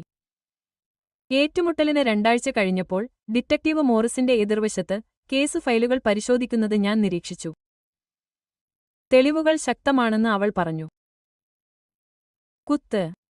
ബാങ്ക് ഫൂട്ടേജുകൾക്കും വ്യാജരേഖകൾക്കും ഈ സന്ദേശങ്ങൾക്കുമിടയിൽ നിങ്ങളുടെ സഹോദരിക്കും മിസ്റ്റർ ബെന്നഡിനുമെതിരെ ഞങ്ങൾക്ക് ശക്തമായ ഒരു കേസുണ്ട്. എന്റെ ഫോൺ ശബ്ദിച്ചു. എന്റെ കഥ കണ്ട ഒരു അപരിചിതനിൽ നിന്നുള്ള മറ്റൊരു സന്ദേശം. ഞങ്ങളുടെ മാതാപിതാക്കളിൽ നിന്ന് മോഷ്ടിച്ചതിനെക്കുറിച്ച് എന്റെ സ്വന്തം സഹോദരനെ നേരിടാൻ നിങ്ങളുടെ പോസ്റ്റുകൾ എന്നെ സഹായിച്ചു. മിസ് റൈലി, നന്ദി. ഡിറ്റക്റ്റീവ് മോറിസ് എന്റെ ശ്രദ്ധ പിടിച്ചുപറ്റി. നിങ്ങൾ കാണേണ്ട മറ്റൊരു കാര്യമുണ്ട്. അവൾ മേശപ്പുറത്ത് ഒരു രേഖയിട്ടു. ആഡംബര കടകളിലും ഉയർന്ന നിലവാരമുള്ള റെസ്റ്റോറന്റുകളിലും ഡസൻ കണക്കിന് ചാർജുകൾ കാണിക്കുന്ന സ്കാർലറ്റിന്റെ പേരിലുള്ള ഒരു ക്രെഡിറ്റ് കാർഡ് സ്റ്റേറ്റ്മെന്റായിരുന്നു അത്. അത് ഒരു കാസിനോയിലേക്കുള്ള പണമടക്കലാണോ? ഞാൻ അടുത്തേക്ക് ചാഞ്ഞു. നിങ്ങളുടെ സഹോദരിക്കും മിസ്റ്റർ ബെന്നഡിനും ചൂതാട്ട ശീലമുണ്ടായിരുന്നു. ഒന്നിലധികം അക്കൗണ്ടുകളിൽ സമാനമായ പാറ്റേണുകൾ ഞങ്ങൾ കണ്ടെത്തി. വാതിലിൽ മുട്ടിയത് ഞങ്ങളെ തടസ്സപ്പെടുത്തി. ജെമ്മ തലയാട്ടി. Double quote. ക്ഷമിക്കണം, ഞാൻ വൈകി. ഗതാഗതം ഭയങ്കരമായിരുന്നു. ധാർമ്മിക പിന്തുണയ്ക്കായി ഞാൻ അവളോട് വരാൻ ആവശ്യപ്പെട്ടു. അഡ്രിയനെ നഷ്ടപ്പെടുത്താൻ കഴിയാത്ത ഒരു ജോലി പ്രതിബദ്ധതയുണ്ടായിരുന്നു. തികഞ്ഞ സമയം, ഡിറ്റക്റ്റീവ് മോറിസ് പറഞ്ഞു. വഞ്ചനയുടെ വ്യാപ്തിയെക്കുറിച്ച് ഞങ്ങൾ ചർച്ച ചെയ്യുകയായിരുന്നു. എത്ര മോശമാണ്. എന്റെ അടുത്തുള്ള കസേരയിൽ ഇരുന്നുകൊണ്ട് ജെമ്മ ചോദിച്ചു. നിങ്ങളുടെ പേരിലുള്ള വായ്പ പ്രകാരം, ഡിറ്റക്റ്റീവ് തുടർന്നു. അവർക്ക് ഏകദേശം 1 ലക്ഷം ചൂതാട്ട കടങ്ങൾ വന്നു. കാസിനോ പ്രത്യേകം ചാർജുകൾ ഈടാക്കുന്നു. എന്റെ ഫോൺ അമ്മയുടെ ഒരു വാചകം കൊണ്ട് പ്രകാശിച്ചു. സ്കാർലറ്റിനെ പുറത്താക്കുന്നു. അവൾ വീട്ടിലേക്ക് മടങ്ങേണ്ടതുണ്ട്. ദയവായി ചാർജുകൾ ഉപേക്ഷിക്കുക. ഞാൻ സന്ദേശം ജെമ്മയെ കാണിച്ചു. അവൾ മൂളി. അനന്തരഫലങ്ങളിൽ നിന്ന് അവളെ രക്ഷിക്കാൻ ഇപ്പോഴും ശ്രമിക്കുന്നു. Miss Riley. ഡിറ്റക്റ്റീവ് മോറിസ് മുന്നോട്ട് ചാഞ്ഞു. ഞാൻ നിങ്ങൾക്ക് മുന്നറിയിപ്പ് നൽകണം. നിങ്ങളുടെ സഹോദരിയുടെ അഭിഭാഷകൻ ഒരു കുറ്റസമ്മത കരാറിനായി സമ്മർദ്ദം ചെലുത്തുന്നു. പൂർണ്ണ നഷ്ടപരിഹാരത്തിന് പകരമായി ഐഡന്റിറ്റി മോഷണ ചാർജുകൾ ഉപേക്ഷിക്കാൻ നിങ്ങൾ സമ്മതിക്കണമെന്ന് അവർ ആഗ്രഹിക്കുന്നു. ഞാൻ ചെയ്തില്ലെങ്കിൽ അവൾ സാധ്യമായ ജയിൽ ശിക്ഷ നോക്കുകയാണ്. എന്റെ ഫോൺ വീണ്ടും ശബ്ദിച്ചു. ഇത്തവണ അത് ആന്റി സാറയായിരുന്നു. നീ എന്തു തീരുമാനിച്ചാലും ഓർക്കുക, മോശം പെരുമാറ്റത്തിനു വഴിയൊരുക്കുന്നത് സ്നേഹമല്ല. എനിക്ക് കുറച്ച് വായു വേണം, ഓഫീസിൽ നിന്ന് ഇറങ്ങിയപ്പോൾ ഞാൻ പറഞ്ഞു. ഇടനാഴിയിൽ ട്രിസ്റ്റന്റെ അമ്മയെ നേരിട്ട് കണ്ടു. അവളുടെ ഡിസൈനർ ഹാൻഡ്ബാഗിന് അവളുടെ നിരാശ മറക്കാൻ കഴിഞ്ഞില്ല. ജൂലിയ, ദയവായി. അവൾ എന്റെ കൈ പിടിച്ചു. ട്രിസ്റ്റൻ ഒരു തെറ്റ് ചെയ്തു. അവൻ ഒരു നല്ല ആൺകുട്ടിയാണ്. നീ കുറ്റങ്ങൾ ഉപേക്ഷിച്ചാൽ ഒരു നല്ല ആൺകുട്ടി. ജെമ്മ നമുക്കിടയിലേക്ക് കയറി. നീ നല്ല ആൺകുട്ടിയാണ്. $50,000 മോഷ്ടിക്കാൻ സഹായിച്ചു. അവർ ചെറുപ്പമാണ്. അവർക്ക് അത് തിരികെ നൽകാൻ കഴിയും. Mrs Bennett. ഡിറ്റക്റ്റീവ് മോറിസ് അവളുടെ ഓഫീസിൽ നിന്ന് പുറത്തുവന്നു. ഇത് ഉചിതമായ കോണ്ടാക്ട് അല്ല. ഞാൻ സെക്യൂരിറ്റിയെ വിളിക്കുന്നതിനു മുമ്പ് ദയവായി പോകൂ. അവൾ പോയതിനുശേഷം ഞാൻ ചുമരിനോട് ചേർന്ന് കിടന്നു. എല്ലാവരും ഞാൻ ക്ഷമിക്കുകയും മറക്കുകയും ചെയ്യണമെന്ന് ആഗ്രഹിക്കുന്നു. കാരണം അത് അവർക്ക് എളുപ്പമായിരിക്കും, ജെമ്മ പറഞ്ഞു. പക്ഷേ നിങ്ങളുടെ കാര്യമോ? എന്റെ ഫോൺ ഒരു അറിയിപ്പുമായി മണിമുഴങ്ങി. ആരോ എന്നെ ഒരു പോസ്റ്റിൽ ടാഗ് ചെയ്തിരുന്നു. അത് സ്കാർലറ്റ് ഒരു പരസ്യ ക്ഷമാപണം എഴുതുകയായിരുന്നു. എന്റെ പ്രവൃത്തികൾ ആരെയെങ്കിലും വേദനിപ്പിച്ചിട്ടുണ്ടെങ്കിൽ ക്ഷമിക്കണം. ഞാൻ നിരാശനായിരുന്നു, പ്രണയത്തിലായിരുന്നു. എന്റെ സഹോദരിക്ക് എന്നോട് ക്ഷമിക്കാനും ഈ ക്രൂരമായ കുറ്റങ്ങൾ ഉപേക്ഷിക്കാനും മനസ്സുണ്ടാകുമെന്ന് ഞാൻ പ്രതീക്ഷിക്കുന്നു. അഭിപ്രായങ്ങളുടെ ഒരു പ്രളയം തന്നെ വന്നു. കുടുംബം കുടുംബത്തോട് ക്ഷമിക്കണം. എല്ലാവരും തെറ്റുകൾ വരുത്താറുണ്ട്. നിങ്ങളുടെ സഹോദരിയെ ജയിലിലേക്ക് അയക്കരുത്. എന്നാൽ അവർക്കിടയിൽ വ്യത്യസ്തമായ ഒരു ശബ്ദമുണ്ടായിരുന്നു. ഈ കൃത്രിമത്വത്തിൽ വീഴരുത്. എന്റെ കുടുംബാംഗത്തിന്റെ വഞ്ചന ഞാൻ ക്ഷമിച്ചതിനാൽ എനിക്കെല്ലാം നഷ്ടപ്പെട്ടു. നിങ്ങളുടെ നിലപാടിൽ ഉറച്ചു നിൽക്കുക. ഡിറ്റക്റ്റീവ് മോറിസ് തൊണ്ട വൃത്തിയാക്കി. കുറ്റസമ്മത കരാറിനെക്കുറിച്ചുള്ള നിങ്ങളുടെ തീരുമാനം ഞങ്ങൾക്ക് ആവശ്യമാണ്. ഞാൻ നേരെയാക്കി. എനിക്ക് നിങ്ങളുടെ കമ്പ്യൂട്ടർ ഉപയോഗിക്കാൻ കഴിയുമോ? അവൾ തലയാട്ടി ഞങ്ങളെ ഓഫീസിലേക്ക് തിരികെ കൊണ്ടുപോയി. ഞാൻ ഫേസ്ബുക്കിൽ ലോഗിൻ ചെയ്ത് ടൈപ്പ് ചെയ്യാൻ തുടങ്ങി. എന്റെ സഹോദരിയുടെ ക്ഷമാപണത്തിനുള്ള മറുപടി. ക്ഷമിക്കണം, $50,000 തിരികെ നൽകുന്നില്ല. ക്ഷമിക്കണം, എന്റെ ക്രെഡിറ്റ് പരിഹരിക്കുന്നില്ല. ക്ഷമിക്കണം എന്നത് ആഴ്ചകളോളം ഞാൻ സഹിച്ച കുടുംബ പീഡനമില്ലാതാക്കുന്നില്ല. യഥാർത്ഥ ഉത്തരവാദിത്തം എന്നാൽ വൈകാരിക കൃത്രിമത്വമല്ല, പ്രത്യാഘാതങ്ങൾ നേരിടുക എന്നാണ്. കുറ്റങ്ങൾ നിലനിൽക്കുന്നു. നിങ്ങൾക്ക് ഇതിനെക്കുറിച്ച് ഉറപ്പാണോ? ജെമ്മ മൃദുവായി ചോദിച്ചു. എന്റെ ഫോൺ റിംഗ് ചെയ്തു. അച്ഛൻ വിളിക്കുന്നു. ഞാൻ അത് നിരസിച്ചു. അതെ, ഞാൻ ഡിറ്റക്റ്റീവ് മോറിസിനോട് പറഞ്ഞു. കുറ്റസമ്മത കരാറില്ല. എല്ലാ കുറ്റങ്ങളും ചുമത്തുക. അവർ നിങ്ങളെ ഹൃദയശൂന്യനെന്ന് വിളിക്കും. ജെമ്മ മുന്നറിയിപ്പ് നൽകി. പക്ഷേ നട്ടെല്ലില്ലാത്തതിനേക്കാൾ ഹൃദയശൂന്യനായിരിക്കാനാണ് എനിക്കിഷ്ടം. ക്യൂയിൽ എന്നപോലെ എന്റെ ഫോൺ പൊട്ടിത്തെറിച്ച് അറിയിപ്പുകൾ വന്നു. അമ്മയുടെ സന്ദേശം ആദ്യം വന്നു. നീ എന്റെ ഹൃദയം തകർത്തു. പിന്നെ സാറാ അമ്മായി, ശക്തനായിരിക്കുക. നിന്നെക്കുറിച്ച് അഭിമാനിക്കുന്നു, അഡ്രിയൻ. ഒടുവിൽ നിങ്ങളുടെ കുടുംബത്തിലെ ഒരാൾ അനന്തരഫലങ്ങളെക്കുറിച്ച് മനസ്സിലാക്കുന്നു. ഒടുവിൽ ഒരു അജ്ഞാത നമ്പർ. ഞാൻ ഒരു തട്ടിപ്പ് അന്വേഷകനാണ്. കുടുംബ തട്ടിപ്പിന് ഇരയായവർക്കായി ഒരു പിന്തുണാ ഗ്രൂപ്പ് ആരംഭിക്കാൻ നിങ്ങളുടെ കഥ എന്നെ പ്രേരിപ്പിച്ചു. നിങ്ങളുടെ അനുഭവം നിങ്ങൾ പങ്കിടുമോ? ഞാൻ ഡിറ്റക്റ്റീവ് മോറിസിനെ നോക്കി. അടുത്തതായി എന്ത് സംഭവിക്കും? കോടതി തീയതി നിശ്ചയിക്കും. 2 പ്രതികളെയും ഔദ്യോഗികമായി കുറ്റം ചുമത്തും. സാക്ഷ്യപ്പെടുത്താൻ നിങ്ങൾ തയ്യാറാണോ? അതെ, എന്റെ ശബ്ദം എത്ര ഉറച്ചതായിരുന്നുവെന്ന് കണ്ട് എന്നെത്തന്നെ അത്ഭുതപ്പെടുത്തി ഞാൻ പറഞ്ഞു. ഞാൻ പോലീസ് സ്റ്റേഷനിൽ നിന്ന് പുറത്തേക്ക് നടക്കുമ്പോൾ ജെമ്മ എന്റെ കൈയിൽ അവളുടെ കൈ കെട്ടി. ഐസ്ക്രീം. ആഴ്ചകളോളം എനിക്കുണ്ടായിരുന്നതിനേക്കാൾ ഭാരം കുറഞ്ഞതായി ഞാൻ പുഞ്ചിരിച്ചു. യഥാർത്ഥത്തിൽ കൂടുതൽ ശക്തമായ ഒന്നിന് ഞാൻ തയ്യാറാണെന്ന് ഞാൻ കരുതുന്നു. നമുക്കൊരു പാനീയം കുടിക്കാം. അനന്തരഫലങ്ങൾക്ക് ഒരു ടോസ്റ്റ് വേണം. ഞങ്ങളുടെ പിന്നിൽ എന്റെ പോസ്റ്റിനോടുള്ള പ്രതികരണങ്ങൾ കൊണ്ട് എന്റെ ഫോൺ മുഴങ്ങിക്കൊണ്ടിരുന്നു. പക്ഷേ ആദ്യമായി നോക്കേണ്ട ആവശ്യമില്ലെന്ന് എനിക്ക് തോന്നി. സത്യം പുറത്തായിരുന്നു. ഞാൻ ക്ഷമാപണം നടത്തി. കോടതിമുറി എന്റെ മുന്നിൽ പ്രത്യക്ഷപ്പെട്ടു. കരിങ്കല്ലിൽ തീർത്തും അധികാരമുള്ളതായിരുന്നു. ഇന്ന് സ്കാർലറ്റിന്റെ കുറ്റസമ്മതമായിരുന്നു. ഞാനും അഡ്രിയാനും പടികൾ കയറുമ്പോൾ എന്റെ വയറു ഇളകി. Double quote. നീ ഇവിടെ വരേണ്ടതില്ല, അദ്ദേഹം എന്നെ ഓർമ്മിപ്പിച്ചു. ഡിയയ്ക്ക് അത് കൈകാര്യം ചെയ്യാൻ കഴിയും. ഞാൻ പ്രതികരിക്കുന്നതിനു മുമ്പ് ഒരു ശബ്ദം, ജൂലിയ, കാത്തിരിക്കൂ എന്ന് വിളിച്ചു. ട്രിസ്റ്റൻ മുകളിലേക്ക് ഇട്ടി. ഞാൻ ഓർമ്മിച്ച പോളിഷ് ചെയ്ത ഫിനാൻഷ്യറെപ്പോലെയൊന്നുമല്ലായിരുന്നു. അദ്ദേഹത്തിന്റെ ഡിസൈനർ സ്യൂട്ടിന് പകരം ചുളിവുകളുള്ള കാക്കികളും അഴിച്ചിട്ട ഷർട്ടും ഉണ്ടായിരുന്നു. Double quote. 5 മിനിറ്റ്, അദ്ദേഹം അപേക്ഷിച്ചു. ദയവായി. അഡ്രിയൻ സംരക്ഷണത്തോടെ മുന്നോട്ട് നീങ്ങി. പക്ഷേ ഞാൻ ഒരു കൈ ഉയർത്തിപ്പിടിച്ചു. കുഴപ്പമില്ല, ഞാൻ അവനെ കേൾക്കാം. ഞങ്ങൾ അടുത്തുള്ള ഒരു ബെഞ്ചിലേക്ക് മാറി. അഡ്രിയൻ കേൾക്കാവുന്ന ദൂരത്തിൽ തൂങ്ങിക്കിടക്കുന്നു. ഞാൻ ഇവിടെയുണ്ടെന്ന് സ്കാർലറ്റിന് അറിയില്ല. കേടായ മുടിയിലൂടെ കൈകൾ ഓടിച്ചുകൊണ്ട് ട്രിസ്റ്റൻ പറഞ്ഞു. നിങ്ങൾ അറിയേണ്ട ഒരു കാര്യമുണ്ട്. സ്ക്രീൻഷോട്ടുകൾ എനിക്ക് ധാരാളം കാര്യങ്ങൾ പറഞ്ഞതായി ഞാൻ കരുതുന്നു. ഇല്ല, ഇത് വ്യത്യസ്തമാണ്. അദ്ദേഹം തന്റെ ഫോൺ പുറത്തെടുത്തു. സ്കാർലറ്റ് പണം നിക്ഷേപത്തിനുള്ളതാണെന്ന് അവകാശപ്പെട്ടത് ഓർക്കുന്നുണ്ടോ? അങ്ങനെയല്ലായിരുന്നു. നോക്കൂ, അയാൾ എനിക്ക് ബാങ്ക് സ്റ്റേറ്റ്മെന്റുകളുടെ ഒരു പരമ്പര കാണിച്ചുതന്നു. ആയിരക്കണക്കിന് ഓൺലൈൻ ചൂതാട്ട സൈറ്റുകളിലേക്കും ആഡംബര സ്റ്റോറുകളിലേക്കും മാറ്റി. അവരുടെ രണ്ടുപേരുടെയും പേരിലില്ലാത്ത ഒരു കാറിന്റെ ഡൗൺ പേയ്മെന്റ് പോലും. Double quote. ആരാണ് മരിയ? കാർ പേയ്മെന്റിലെ പേര് ശ്രദ്ധിച്ചുകൊണ്ട് ഞാൻ ചോദിച്ചു. ട്രിസ്റ്റന്റെ മുഖം മങ്ങി. Double quote. അതും ഞാൻ ഇവിടെയുള്ളതിന്റെ മറ്റൊരു കാരണമാണ്. മരിയ എന്റെ ഭാര്യയാണ്. ലോകം ഒരു വശത്തേക്ക് ചരിഞ്ഞു. നിങ്ങളോ? ഞങ്ങൾ വിവാഹിതരായിട്ട് 3 വർഷമായി. സ്കാർലറ്റിന് പണത്തെക്കുറിച്ച് അറിയാമായിരുന്നു. അവളെ മിണ്ടാതിരിക്കാൻ വേണ്ടിയായിരുന്നു അത്. അഡ്രിയൻ എന്റെ മുഖം കണ്ടിരിക്കണം, കാരണം അവൻ ഉടനെ എന്റെ അരികിലുണ്ടായിരുന്നു. എന്താണ് സംഭവിക്കുന്നത്? അവനെ കാണിക്കൂ. അഡ്രിയൻ പ്രസ്താവനകൾ അവലോകനം ചെയ്യുമ്പോൾ ഞാൻ അത് കൈകാര്യം ചെയ്തു. ട്രിസ്റ്റൻ തുടർന്നു. കൂടുതൽ പണം സമ്പാദിക്കാൻ ഞാൻ സഹായിച്ചില്ലെങ്കിൽ മരിയയോട് ഞങ്ങളെക്കുറിച്ച് പറയുമെന്ന് സ്കാർലറ്റ് ഭീഷണിപ്പെടുത്തി. ചൂതാട്ടക്കടങ്ങൾ വഷളായപ്പോൾ അവൾ വായ്പാ ആശയം കൊണ്ടുവന്നു. നിങ്ങൾ അതിനോടൊപ്പം പോയി. അഡ്രിയന്റെ ശബ്ദത്തിൽ അവജ്ഞ തുള്ളിച്ചാടുന്നു. ഞാൻ കുടുങ്ങി. പക്ഷേ നിങ്ങൾ ആ സ്ക്രീൻഷോട്ടുകൾ പോസ്റ്റ് ചെയ്തതിനുശേഷം മരിയ എന്തായാലും അത് കണ്ടെത്തി. അവൾ എന്നെ വിവാഹമോചനം ചെയ്യുകയാണ്. എന്റെ സ്ഥാപനം എന്നെ പുറത്താക്കി. സ്കാർലറ്റ്. അവൻ കഠിനമായി ചിരിച്ചു. ഞാൻ അവളെ നിർബന്ധിച്ച് അതിൽ കയറ്റുകയാണെന്ന് സ്കാർലറ്റ് എല്ലാവരോടും പറയുകയായിരുന്നു. എന്റെ ഫോൺ ശബ്ദിച്ചു. അമ്മേ, നീ എവിടെയാണ്?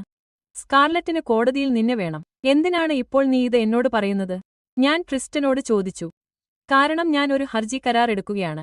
ഇതെല്ലാം എന്റേതാണെന്ന് സാക്ഷ്യപ്പെടുത്താൻ അവർ എന്നെ ആഗ്രഹിക്കുന്നു. സ്കാർലറ്റിനെ ഞാൻ കൃത്രിമമായി കൈകാര്യം ചെയ്തുവെന്ന ആശയം. ഞാൻ അങ്ങനെ ചെയ്താൽ അവൾക്ക് ജയിൽ ശിക്ഷ ഒഴിവാക്കാൻ കഴിയുമെന്ന് അവളുടെ അഭിഭാഷകൻ പറയുന്നു. പക്ഷേ അങ്ങനെയല്ല സംഭവിച്ചത്. ഇല്ല, അവൻ എഴുന്നേറ്റു. അങ്ങനെയല്ല, ഞാൻ അവൾക്കുവേണ്ടി കള്ളം പറഞ്ഞു കഴിഞ്ഞു. അവൻ നടന്നുപോകുമ്പോൾ അഡ്രിയൻ എന്റെ തോളിൽ പിടിച്ചു. നിങ്ങൾക്ക് കുഴപ്പമുണ്ടോ? ഇല്ല. ഞാൻ അദ്ദേഹത്തിന് അമ്മയുടെ മെസ്സേജ് കാണിച്ചു. പക്ഷേ ഞാൻ അവിടെ പോകേണ്ടതുണ്ട്. കോടതിമുറി ഇതിനകം തിങ്ങിനിറഞ്ഞിരുന്നു. മുൻനിരയിൽ എന്റെ മാതാപിതാക്കളെ ഞാൻ കണ്ടു. അമ്മ ടിഷ്യൂകൾ മുറുകെ പിടിച്ചു. അച്ഛൻ നേരെ മുന്നോട്ടു നോക്കി. ഇന്നസെന്റ് ഇര എന്ന് നിലവിളിക്കുന്ന യാഥാസ്ഥിതിക വസ്ത്രം ധരിച്ച് സ്കാർലറ്റ് തന്റെ അഭിഭാഷകനോടൊപ്പം ഇരുന്നു.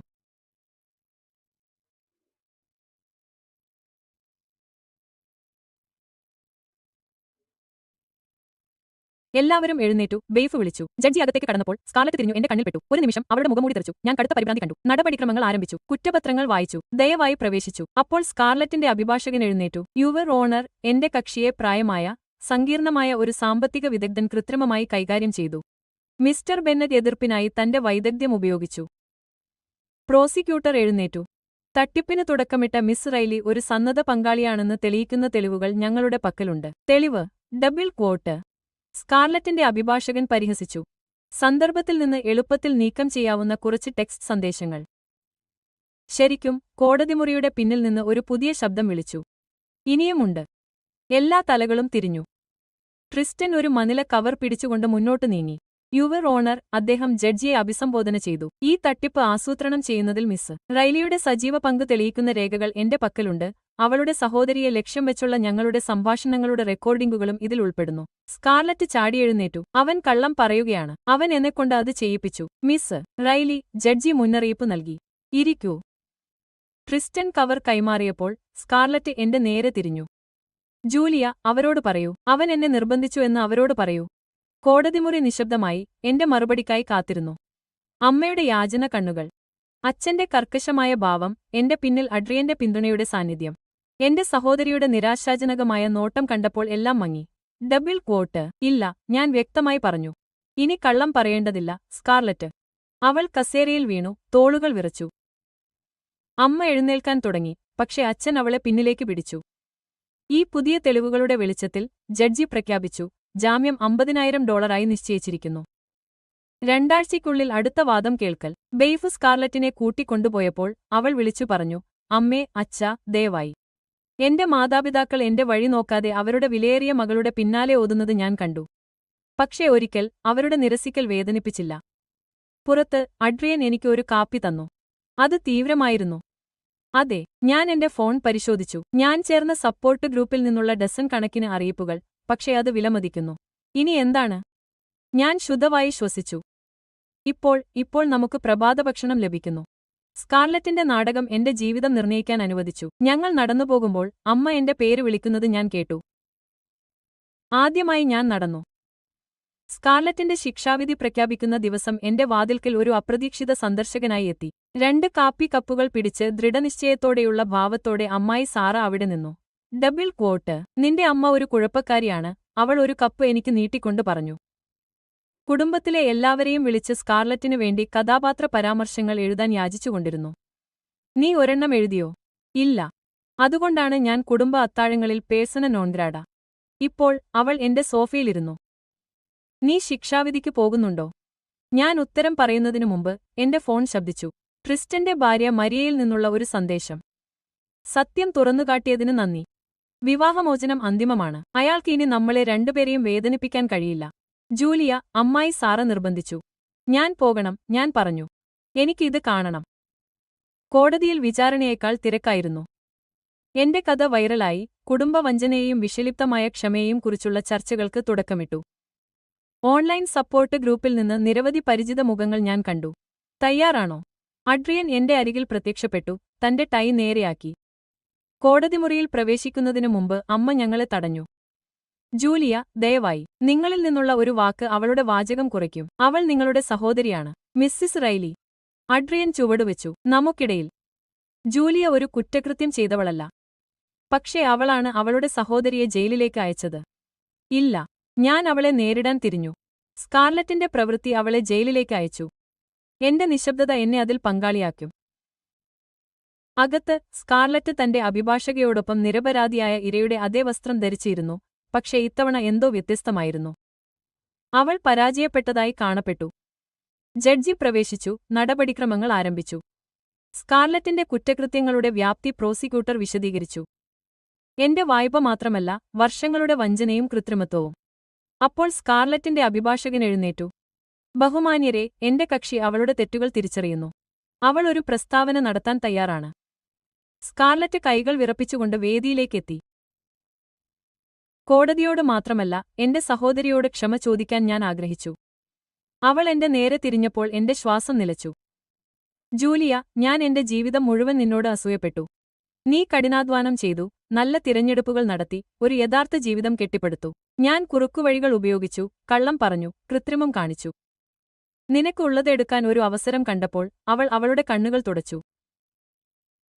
നീ വിജയിച്ചതിനാൽ മോഷ്ടിക്കുന്നത് ശരിയാണെന്ന് ഞാൻ എന്നെത്തന്നെ ബോധ്യപ്പെടുത്തി. നീ. കോടതിമുറി നിശബ്ദമായിരുന്നു. ഇനി ഞാൻ ക്ഷമ ചോദിക്കുന്നില്ല. എനിക്ക് അതിന് അർഹതയില്ല. നീ എന്നെ തുറന്നുകാട്ടിയത് ശരിയാണെന്ന് നീ അറിയണമെന്ന് ഞാൻ ആഗ്രഹിക്കുന്നു. ഒരുപക്ഷെ ആരെങ്കിലും അത് നേരത്തെ ചെയ്തിരുന്നെങ്കിൽ ഞാനിപ്പോൾ ഇവിടെ ഉണ്ടാകുമായിരുന്നില്ല.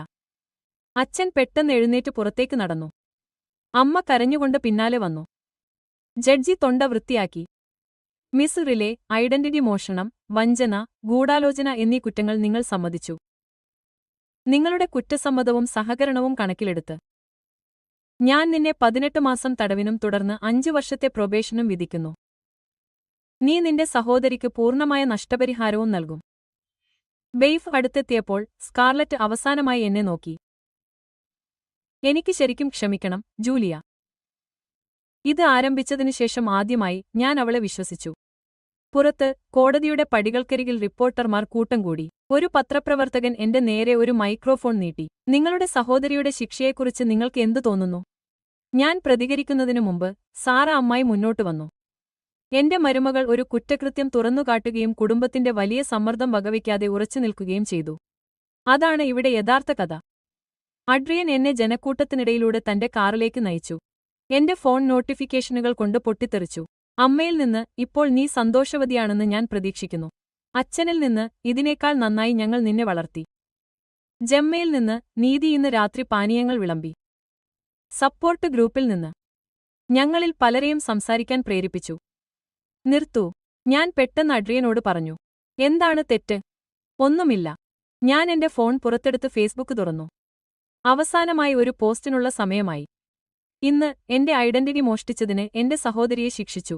പലരും അവളെ തുറന്നുകാട്ടിയതിൽ ഖേദിക്കുന്നുണ്ടോ എന്ന് ചോദിച്ചിട്ടുണ്ട്. ഉത്തരം ഇല്ല എന്നാണ്. യഥാർത്ഥ സ്നേഹം നാശത്തിന് വഴിയൊരുക്കുന്നില്ല. യഥാർത്ഥ കുടുംബം തെറ്റുകൾക്ക് മുന്നിൽ മൗനം ആവശ്യപ്പെടുന്നില്ല. ചിലപ്പോൾ നമുക്ക് ചെയ്യാൻ കഴിയുന്ന ഏറ്റവും ദയുള്ള കാര്യം ആളുകളെ അവരുടെ തിരഞ്ഞെടുപ്പുകളുടെ അനന്തരഫലങ്ങൾ നേരിടാൻ അനുവദിക്കുക എന്നതാണ്. ഇത് പ്രതികാരത്തെക്കുറിച്ചല്ല, ദുരുപയോഗത്തിന്റെയും കൃത്രിമത്വത്തിന്റെയും ചക്രങ്ങൾ തകർക്കുന്നതിനെക്കുറിച്ചാണ്. ലജ്ജയോ ബാധ്യതയോ കാരണം കുടുംബവഞ്ചന മറച്ചുവെക്കുന്ന എല്ലാവർക്കും നിങ്ങൾ ഇതിലും മികച്ചത് അർഹിക്കുന്നു. സത്യം വേദനിപ്പിച്ചേക്കാം, പക്ഷേ നുണകൾ നശിപ്പിക്കുന്നു. ശക്തമായ കാര്യങ്ങൾ എന്റെ തോളിൽ വായിച്ചുകൊണ്ട് അഡ്രിയൻ പറഞ്ഞു. അത് ആരെങ്കിലും സഹായിക്കുമെന്ന് കരുതുന്നുണ്ടോ? എന്റെ ഫോൺ ഉടനടി പ്രതികരണത്തോടെ മുഴങ്ങി. നാളെ ഞാൻ എന്റെ അമ്മയ്ക്കെതിരെ കേസെടുക്കും. എനിക്ക് ധൈര്യം തന്നതിന് നന്ദി. അടുത്തതായി സാറ അമ്മായി മെസ്സേജ് അയച്ചു. നിന്നെക്കുറിച്ച് അഭിമാനിക്കുന്നു കുഞ്ഞേ. അടുത്ത ആഴ്ച എന്റെ വീട്ടിൽ കുടുംബ അത്താഴം. നിനക്കറിയാമോ, ഞാൻ അഡ്രിയനോട് പറഞ്ഞു, ഒടുവിൽ ഞാൻ സ്വതന്ത്രയായെന്ന് തോന്നുന്നു. എന്തിൽ നിന്ന് മോചിതയായി? കുടുംബത്തിന്റെ വാതിൽക്കൽ പായയിൽ നിന്ന്, കുറ്റബോധത്തിൽ നിന്ന്, സ്കാർലറ്റിന്റെ നിഴലിൽ നിന്ന്. ഞാൻ പുഞ്ചിരിച്ചു. നമുക്ക് ജമ്മയോടൊപ്പം ആ പാനീയങ്ങൾ കുടിക്കാം. എനിക്ക് ആഘോഷിക്കണം. ഞങ്ങൾ വണ്ടിയോടിച്ചു പോകുമ്പോൾ വഴിതെറ്റിയതുപോലെ കാറിനടുത്ത് നിൽക്കുന്ന അമ്മയെയും അച്ഛനെയും ഞാൻ കണ്ടു. എന്റെ ഒരു ഭാഗം അവരോട് വേദനിച്ചു, പക്ഷെ വലിയൊരു ഭാഗത്തിന് ഇത് ആവശ്യമാണെന്ന് അറിയാമായിരുന്നു. ചിലപ്പോൾ സ്നേഹം എന്നാൽ ആളുകളെ സ്വന്തം അസ്വസ്ഥതയോടെ ഇരിക്കാൻ അനുവദിക്കുക എന്നാണ്. എന്റെ ഫോൺ അവസാനമായി ഒരിക്കൽ കൂടി പ്രകാശിച്ചു. ഒരു അജ്ഞാത നമ്പറിൽ നിന്നുള്ള സന്ദേശം. നിങ്ങളുടെ കഥ എന്റെ ജീവൻ രക്ഷിച്ചു. ഒരിക്കലും സംസാരിക്കുന്നത് നിർത്തിയില്ല. സമാധാനം എന്റെ മേൽ പതിച്ചതായി ഞാൻ കണ്ണുകൾ അടച്ചു. സത്യം ഒടുവിൽ എന്നെ സ്വതന്ത്രനാക്കി. അവസാന പെട്ടി അഴിച്ചുമാറ്റുമ്പോൾ പ്രഭാത സൂര്യൻ എന്റെ പുതിയ അപ്പാർട്ട്മെന്റിന്റെ ജനാലകളിലൂടെ ഒഴുകി. ഒടുവിൽ നീങ്ങുന്ന ദിവസം വന്നു, അതോടൊപ്പം ഒരു പുതിയ തുടക്കം. എന്റെ ഫോൺ മുഴങ്ങി. തട്ടിപ്പിന് ഇരയായയാളുടെ സപ്പോർട്ട് ഗ്രൂപ്പ് കോർഡിനേറ്ററിൽ നിന്നുള്ള സന്ദേശം. ഇന്ന് രാത്രിയിലെ മീറ്റിംഗിനായി കോൺഫറൻസ് റൂം ബുക്ക് ചെയ്തിട്ടുണ്ട്. നിങ്ങളുടെ കഥ പങ്കുവയ്ക്കാൻ ഇപ്പോഴും കുഴപ്പമുണ്ടോ? ഞാൻ അവിടെ ഉണ്ടാകും, ഞാൻ മറുപടി നൽകി. അഡ്രിയൻ മറ്റൊരു പെട്ടിയുമായി വാതിൽക്കൽ പ്രത്യക്ഷപ്പെട്ടു. ഇത് എന്റെ കാറിൽ കണ്ടെത്തി. ഇത് നിങ്ങളുടെ പഴയ സ്ഥലത്ത് നിന്നാണ്. അതിനുള്ളിൽ ഫോട്ടോ ആൽബങ്ങൾ, കാർഡുകൾ, കുടുംബ നിമിഷങ്ങൾ എന്നിവ ഉണ്ടായിരുന്നു. അടിയിൽ സ്കാർലറ്റിൽ നിന്നുള്ള ഒരു പുതിയ കത്ത്, ഇപ്പോഴും തുറക്കാതെ തന്നെ. നിങ്ങൾ അത് വായിക്കാൻ പോകുന്നുണ്ടോ? അഡ്രിയൻ ചോദിച്ചു. ഞാൻ ഉത്തരം പറയുന്നതിനു മുമ്പ് ഡോർബെൽ മുഴങ്ങി. ഞാനത് തുറന്നപ്പോൾ അമ്മ അവിടെ ചെറുതായി നിൽക്കുന്നത് കണ്ടു. എങ്ങനെയോ കൂടുതൽ അനിശ്ചിതത്വം. Double quote. നിങ്ങളുടെ അമ്മായി ഇന്ന് നിങ്ങൾ താമസം മാറുകയാണെന്ന് പറഞ്ഞു, അവൾ മൃദുവായി പറഞ്ഞു. ഞാൻ ഉച്ചഭക്ഷണം കൊണ്ടുവന്നു. ഞാൻ മടിച്ചു, പിന്നെ അവളെ അകത്തേക്ക് കടത്തിവിട്ടു. പകുതി പാക്ക് ചെയ്ത പെട്ടികൾ, പുതിയ പെയിന്റ്, പുതിയ തുടക്കം അവൾ എടുത്തു. Double quote. ഇത് നല്ലതാണ്, അവൾ വാഗ്ദാനം ചെയ്തു. വളരെ നന്നായി. നന്ദി. ഭക്ഷണപാത്രങ്ങൾക്കായി കൗണ്ടറിൽ സ്ഥലമൊഴിച്ചു. അമ്മേ, നീ എന്തിനാണ് ഇവിടെ വന്നത്? അവൾ സ്കാർലറ്റിന്റെ പുതിയ കമ്മീഷണർ പ്രസ്താവന പുറത്തെടുത്തു. അവൾ നന്നായി പ്രവർത്തിക്കുന്നു, ക്ലാസുകൾ എടുക്കുന്നു, കൗൺസിലിംഗ് നടത്തുന്നു. അത് നല്ലതാണ്. അവൾ നിങ്ങളെക്കുറിച്ച് ചോദിക്കുന്നു. അമ്മയുടെ കൈകൾ പരസ്പരം പിണഞ്ഞു. ഞങ്ങൾ എല്ലാവരും നിങ്ങളെ മിസ് ചെയ്യുന്നു. നിങ്ങൾ. ഞാൻ അവളുടെ കണ്ണുകളിലേക്ക് നോക്കി. അല്ലെങ്കിൽ ഞാൻ മുമ്പ് ആരായിരുന്നുവെന്ന് നിങ്ങൾക്ക് മിസ് ചെയ്യുന്നുണ്ടോ? എല്ലാവരുടെയും കുഴപ്പങ്ങൾ വൃത്തിയാക്കിയ, മിണ്ടാതിരുന്ന മകൾ. ജൂലിയ. അവളുടെ ശബ്ദം ഇടറി. ഞാൻ ഒരു തെറാപ്പിസ്റ്റിനെ കാണുന്നുണ്ട്. ഞാൻ നിങ്ങളെ എങ്ങനെ പരാജയപ്പെടുത്തിയെന്ന് മനസ്സിലാക്കാൻ അവൾ എന്നെ സഹായിക്കുന്നു. അഡ്രിയൻ നിശബ്ദമായി ഒളിച്ചോടി, ഞങ്ങൾക്ക് സ്വകാര്യത നൽകി. സ്കാർലറ്റിന്റെ ഏറ്റവും മോശം പെരുമാറ്റങ്ങൾ ഞാൻ പ്രാപ്തമാക്കി, അമ്മ തുടർന്നു. അതിരുകൾ ഉണ്ടായിരുന്നതിന് ഞാൻ നിങ്ങളെ ശിക്ഷിച്ചു. ക്ഷമിക്കണം. എന്റെ ഫോൺ മണി മുഴക്കി. മറ്റൊരു സപ്പോർട്ട് ഗ്രൂപ്പ് സന്ദേശം. നിങ്ങൾക്ക് വിശ്വസിക്കാനാകുമോ? എന്റെ സഹോദരൻ ഒടുവിൽ നമ്മുടെ മാതാപിതാക്കളോട് എന്താണ് ചെയ്തതെന്ന് സമ്മതിച്ചു. നിങ്ങളുടെ കഥ എനിക്ക് ഉറച്ചു നിൽക്കാൻ ശക്തി നൽകി. ഞാൻ സന്ദേശം അമ്മയെ കാണിച്ചു. ഇത് കണ്ടോ? ബാധ്യതയിൽ കുടുങ്ങിപ്പോയ കുടുംബാംഗങ്ങളാൽ വേദനിപ്പിക്കപ്പെട്ട ആളുകളിൽ നിന്ന് ഞാൻ എല്ലാ ആഴ്ചയും കേൾക്കുന്നു. അവർക്ക് പറയാൻ ആരെങ്കിലും ആവശ്യമായിരുന്നു. ആരൊക്കെയോ നിങ്ങളാണെന്ന് തുറന്നു പറയുന്നതിൽ തെറ്റില്ല. സ്കാർലറ്റിൽ നിന്നുള്ള തുറക്കാത്ത കത്തിനായി അമ്മ കൈനീട്ടി. ഒരുപക്ഷെ ഇത് വായിക്കാൻ സമയമായി. ഞാൻ സീൽ പൊട്ടിച്ചു. പ്രിയപ്പെട്ട ജൂലിയ, വർഷങ്ങൾക്ക് മുമ്പ് ഞാൻ പഠിക്കേണ്ട കാര്യങ്ങൾ ജയിൽ എന്നെ പഠിപ്പിക്കുന്നു. എന്റെ പ്രവൃത്തികൾ ആളുകളെ വേദനിപ്പിച്ചതുപോലെ അമ്മയുടെയും അച്ഛന്റെയും പക്ഷപാതം ഞങ്ങളെ രണ്ടുപേരെയും എങ്ങനെ തകർത്തു. അസൂയ എന്നെ എങ്ങനെ വിഷലിപ്തമാക്കി. ഞാൻ ക്ഷമ പ്രതീക്ഷിക്കുന്നില്ല. ഇനി നിന്നെ സഹോദരിയെന്ന് വിളിക്കാൻ പോലും ഞാൻ അർഹനല്ല. പക്ഷേ എന്നെ തുറന്നുകാട്ടുന്നതിൽ നിങ്ങളുടെ ശക്തി എനിക്ക് ആവശ്യമായ ഉണർത്തൽ കോളായിരുന്നുവെന്ന് നിങ്ങൾ അറിയണമെന്ന് ഞാൻ ആഗ്രഹിക്കുന്നു. ഇവിടുത്തെ കൗൺസിലർ പറയുന്നു, യഥാർത്ഥ മോചനം പൂർണ്ണ സത്യസന്ധയോടെ ആരംഭിക്കുന്നു. അപ്പോൾ എന്റെ സത്യം ഇതാണ്. അമ്മയും അച്ഛനും പറഞ്ഞതുകൊണ്ടല്ല, മറിച്ച് സത്യസന്ധതയിൽ നിങ്ങളുടെ ജീവിതം കെട്ടിപ്പടുത്തതുകൊണ്ടാണ്. നിങ്ങൾ എപ്പോഴും മികച്ച വ്യക്തിയായിരുന്നു, പക്ഷേ ഞാൻ എന്റെ ജീവിതം നുണകളിൽ കെട്ടിപ്പടുത്തതുകൊണ്ടാണ്. ഞാൻ ഒടുവിൽ ആരാണെന്ന് ഞാൻ അഭിമുഖീകരിക്കുകയാണ്. ഇത് വേദനിപ്പിക്കുന്നു, പക്ഷേ അത് ആവശ്യമാണ്. സ്കാർലറ്റ്. അമ്മ കണ്ണുകൾ തുടച്ചു. അവൾ ശരിക്കും മാറുകയാണ്. ഒരുപക്ഷേ. ഞാൻ കത്ത് മടക്കി. പക്ഷേ അവളുടെ വളർച്ചയ്ക്ക് എന്റെ ക്ഷമ ആവശ്യമില്ല. ഇല്ല, എന്നെ അത്ഭുതപ്പെടുത്തി അമ്മ സമ്മതിച്ചു. അത് അങ്ങനെയല്ല. ഞാനും അത് പഠിക്കുകയാണ്. എന്റെ ഫോൺ കത്തിച്ചു. സാറ അമ്മായി. ഇന്ന് രാത്രി അത്താഴം ഇപ്പോഴുമുണ്ട്. എനിക്ക് ആദ്യം സപ്പോർട്ട് ഗ്രൂപ്പ് മീറ്റിംഗ് ഉണ്ട്. ഞാൻ തിരിച്ചു മെസ്സേജ് അയച്ചു. പറയുമ്പോൾ ഞാൻ അമ്മയോട് അതിനായി തയ്യാറാകണമെന്ന് പറഞ്ഞു. അവൾ അവളുടെ പേഴ്സ് ശേഖരിച്ചു നിന്നു. കേൾക്കാൻ എനിക്ക് എപ്പോഴെങ്കിലും വരാമോ? ശരിക്കും നന്നായി ചെയ്യാൻ എനിക്ക് മനസ്സിലാക്കണം. ഞാൻ അവളെ കെട്ടിപ്പിടിച്ചു. മാസങ്ങൾക്കുള്ളിൽ ഞങ്ങളുടെ ആദ്യത്തെ യഥാർത്ഥ ആലിംഗനം. കുഞ്ഞേ, അമ്മേ. അവൾ പോയതിനുശേഷം അഡ്രിയൻ തിരിച്ചെത്തി. നിങ്ങൾക്ക് സുഖമാണോ? അതെ. ഞാൻ എന്റെ പുതിയ ഇടം ചുറ്റും നോക്കി. പ്രേതങ്ങളില്ല, കുറ്റബോധമില്ല, എന്നെക്കാൾ കുറവായിരിക്കേണ്ട ബാധ്യതയില്ല. ഞാൻ ശരിക്കും അങ്ങനെയാണ്. എന്റെ ഫോൺ അവസാനമായി ഒരിക്കൽ കൂടി മുഴങ്ങി. എന്റെ അവസാന വൈറൽ പോസ്റ്റിലെ ഒരു കമന്റ്. അപ്ഡേറ്റ്: എന്നിൽ നിന്ന് മോഷ്ടിച്ച എന്റെ കുടുംബാംഗം ഒടുവിൽ പ്രത്യാഘാതങ്ങൾ നേരിട്ടു. നിങ്ങളുടെ സഹോദരിയെപ്പോലെ അവർക്ക് സഹായം ലഭിക്കുന്നു. നിങ്ങളെപ്പോലെ ഞാനും സമാധാനം കണ്ടെത്തുന്നു. സംസാരിക്കുന്നത് വഞ്ചനയല്ലെന്ന് എനിക്ക് കാണിച്ചുതന്നതിന് നന്ദി. അത് രോഗശാന്തിയുടെ ആദ്യപടിയാണ്. ഞാൻ പുഞ്ചിരിച്ചു, എന്റെ താക്കോലുകൾ എടുത്തു. മീറ്റിംഗിന് തയ്യാറാണോ? എപ്പോഴും, അഡ്രിയൻ പറഞ്ഞു. നിങ്ങളുടെ പുതിയ സ്ഥലത്തെക്കുറിച്ച് എനിക്ക് എന്താണ് ഇഷ്ടമെന്ന് നിങ്ങൾക്കറിയാമോ? എന്ത്? അത് ഉയർന്ന നിലയിലാണ്, നിങ്ങളെപ്പോലെ. ഞാൻ ചിരിച്ചു, ഞങ്ങളുടെ പിന്നിലെ വാതിലടച്ചു. അവൻ പറഞ്ഞത് ശരിയാണ്. കുടുംബ വൈകല്യത്തിന്റെയും വിശ്വസ്തതയുടെയും ശ്വാസം മുട്ടിക്കുന്ന നിശബ്ദതയുടെയും താഴ്വരയിൽ നിന്ന് ഞാൻ പുറത്തുകടന്നു. ഇവിടെ നിന്നുള്ള കാഴ്ച വ്യക്തമായിരുന്നു, വായു ശുദ്ധമായിരുന്നു, എന്റെ ശബ്ദം, എന്റെ സത്യം ഒടുവിൽ പൂർണ്ണമായും സ്വതന്ത്രമായിരുന്നു. ഞങ്ങളുടെ പിന്നിൽ സ്കാർലറ്റിന്റെ കത്ത് കൗണ്ടറിൽ ഇരുന്നു. മറന്നിട്ടില്ല, പക്ഷേ ഇനി എന്റെ കഥ നിയന്ത്രിക്കുന്നില്ല. ചിലപ്പോൾ രോഗശാന്തി എന്നാൽ നിങ്ങളുടെ സ്വന്തം അവസാനം എഴുതുക എന്നാണ്. അത് നിങ്ങളുടെ കുടുംബം തിരഞ്ഞെടുക്കുന്ന ഒന്നല്ലെങ്കിൽ പോലും. എന്റെ അവസാനം സത്യത്തിൽ തുടങ്ങി, ധൈര്യത്തിലൂടെ വളർന്നു, സ്വാതന്ത്ര്യത്തിൽ വിരിഞ്ഞു. അത്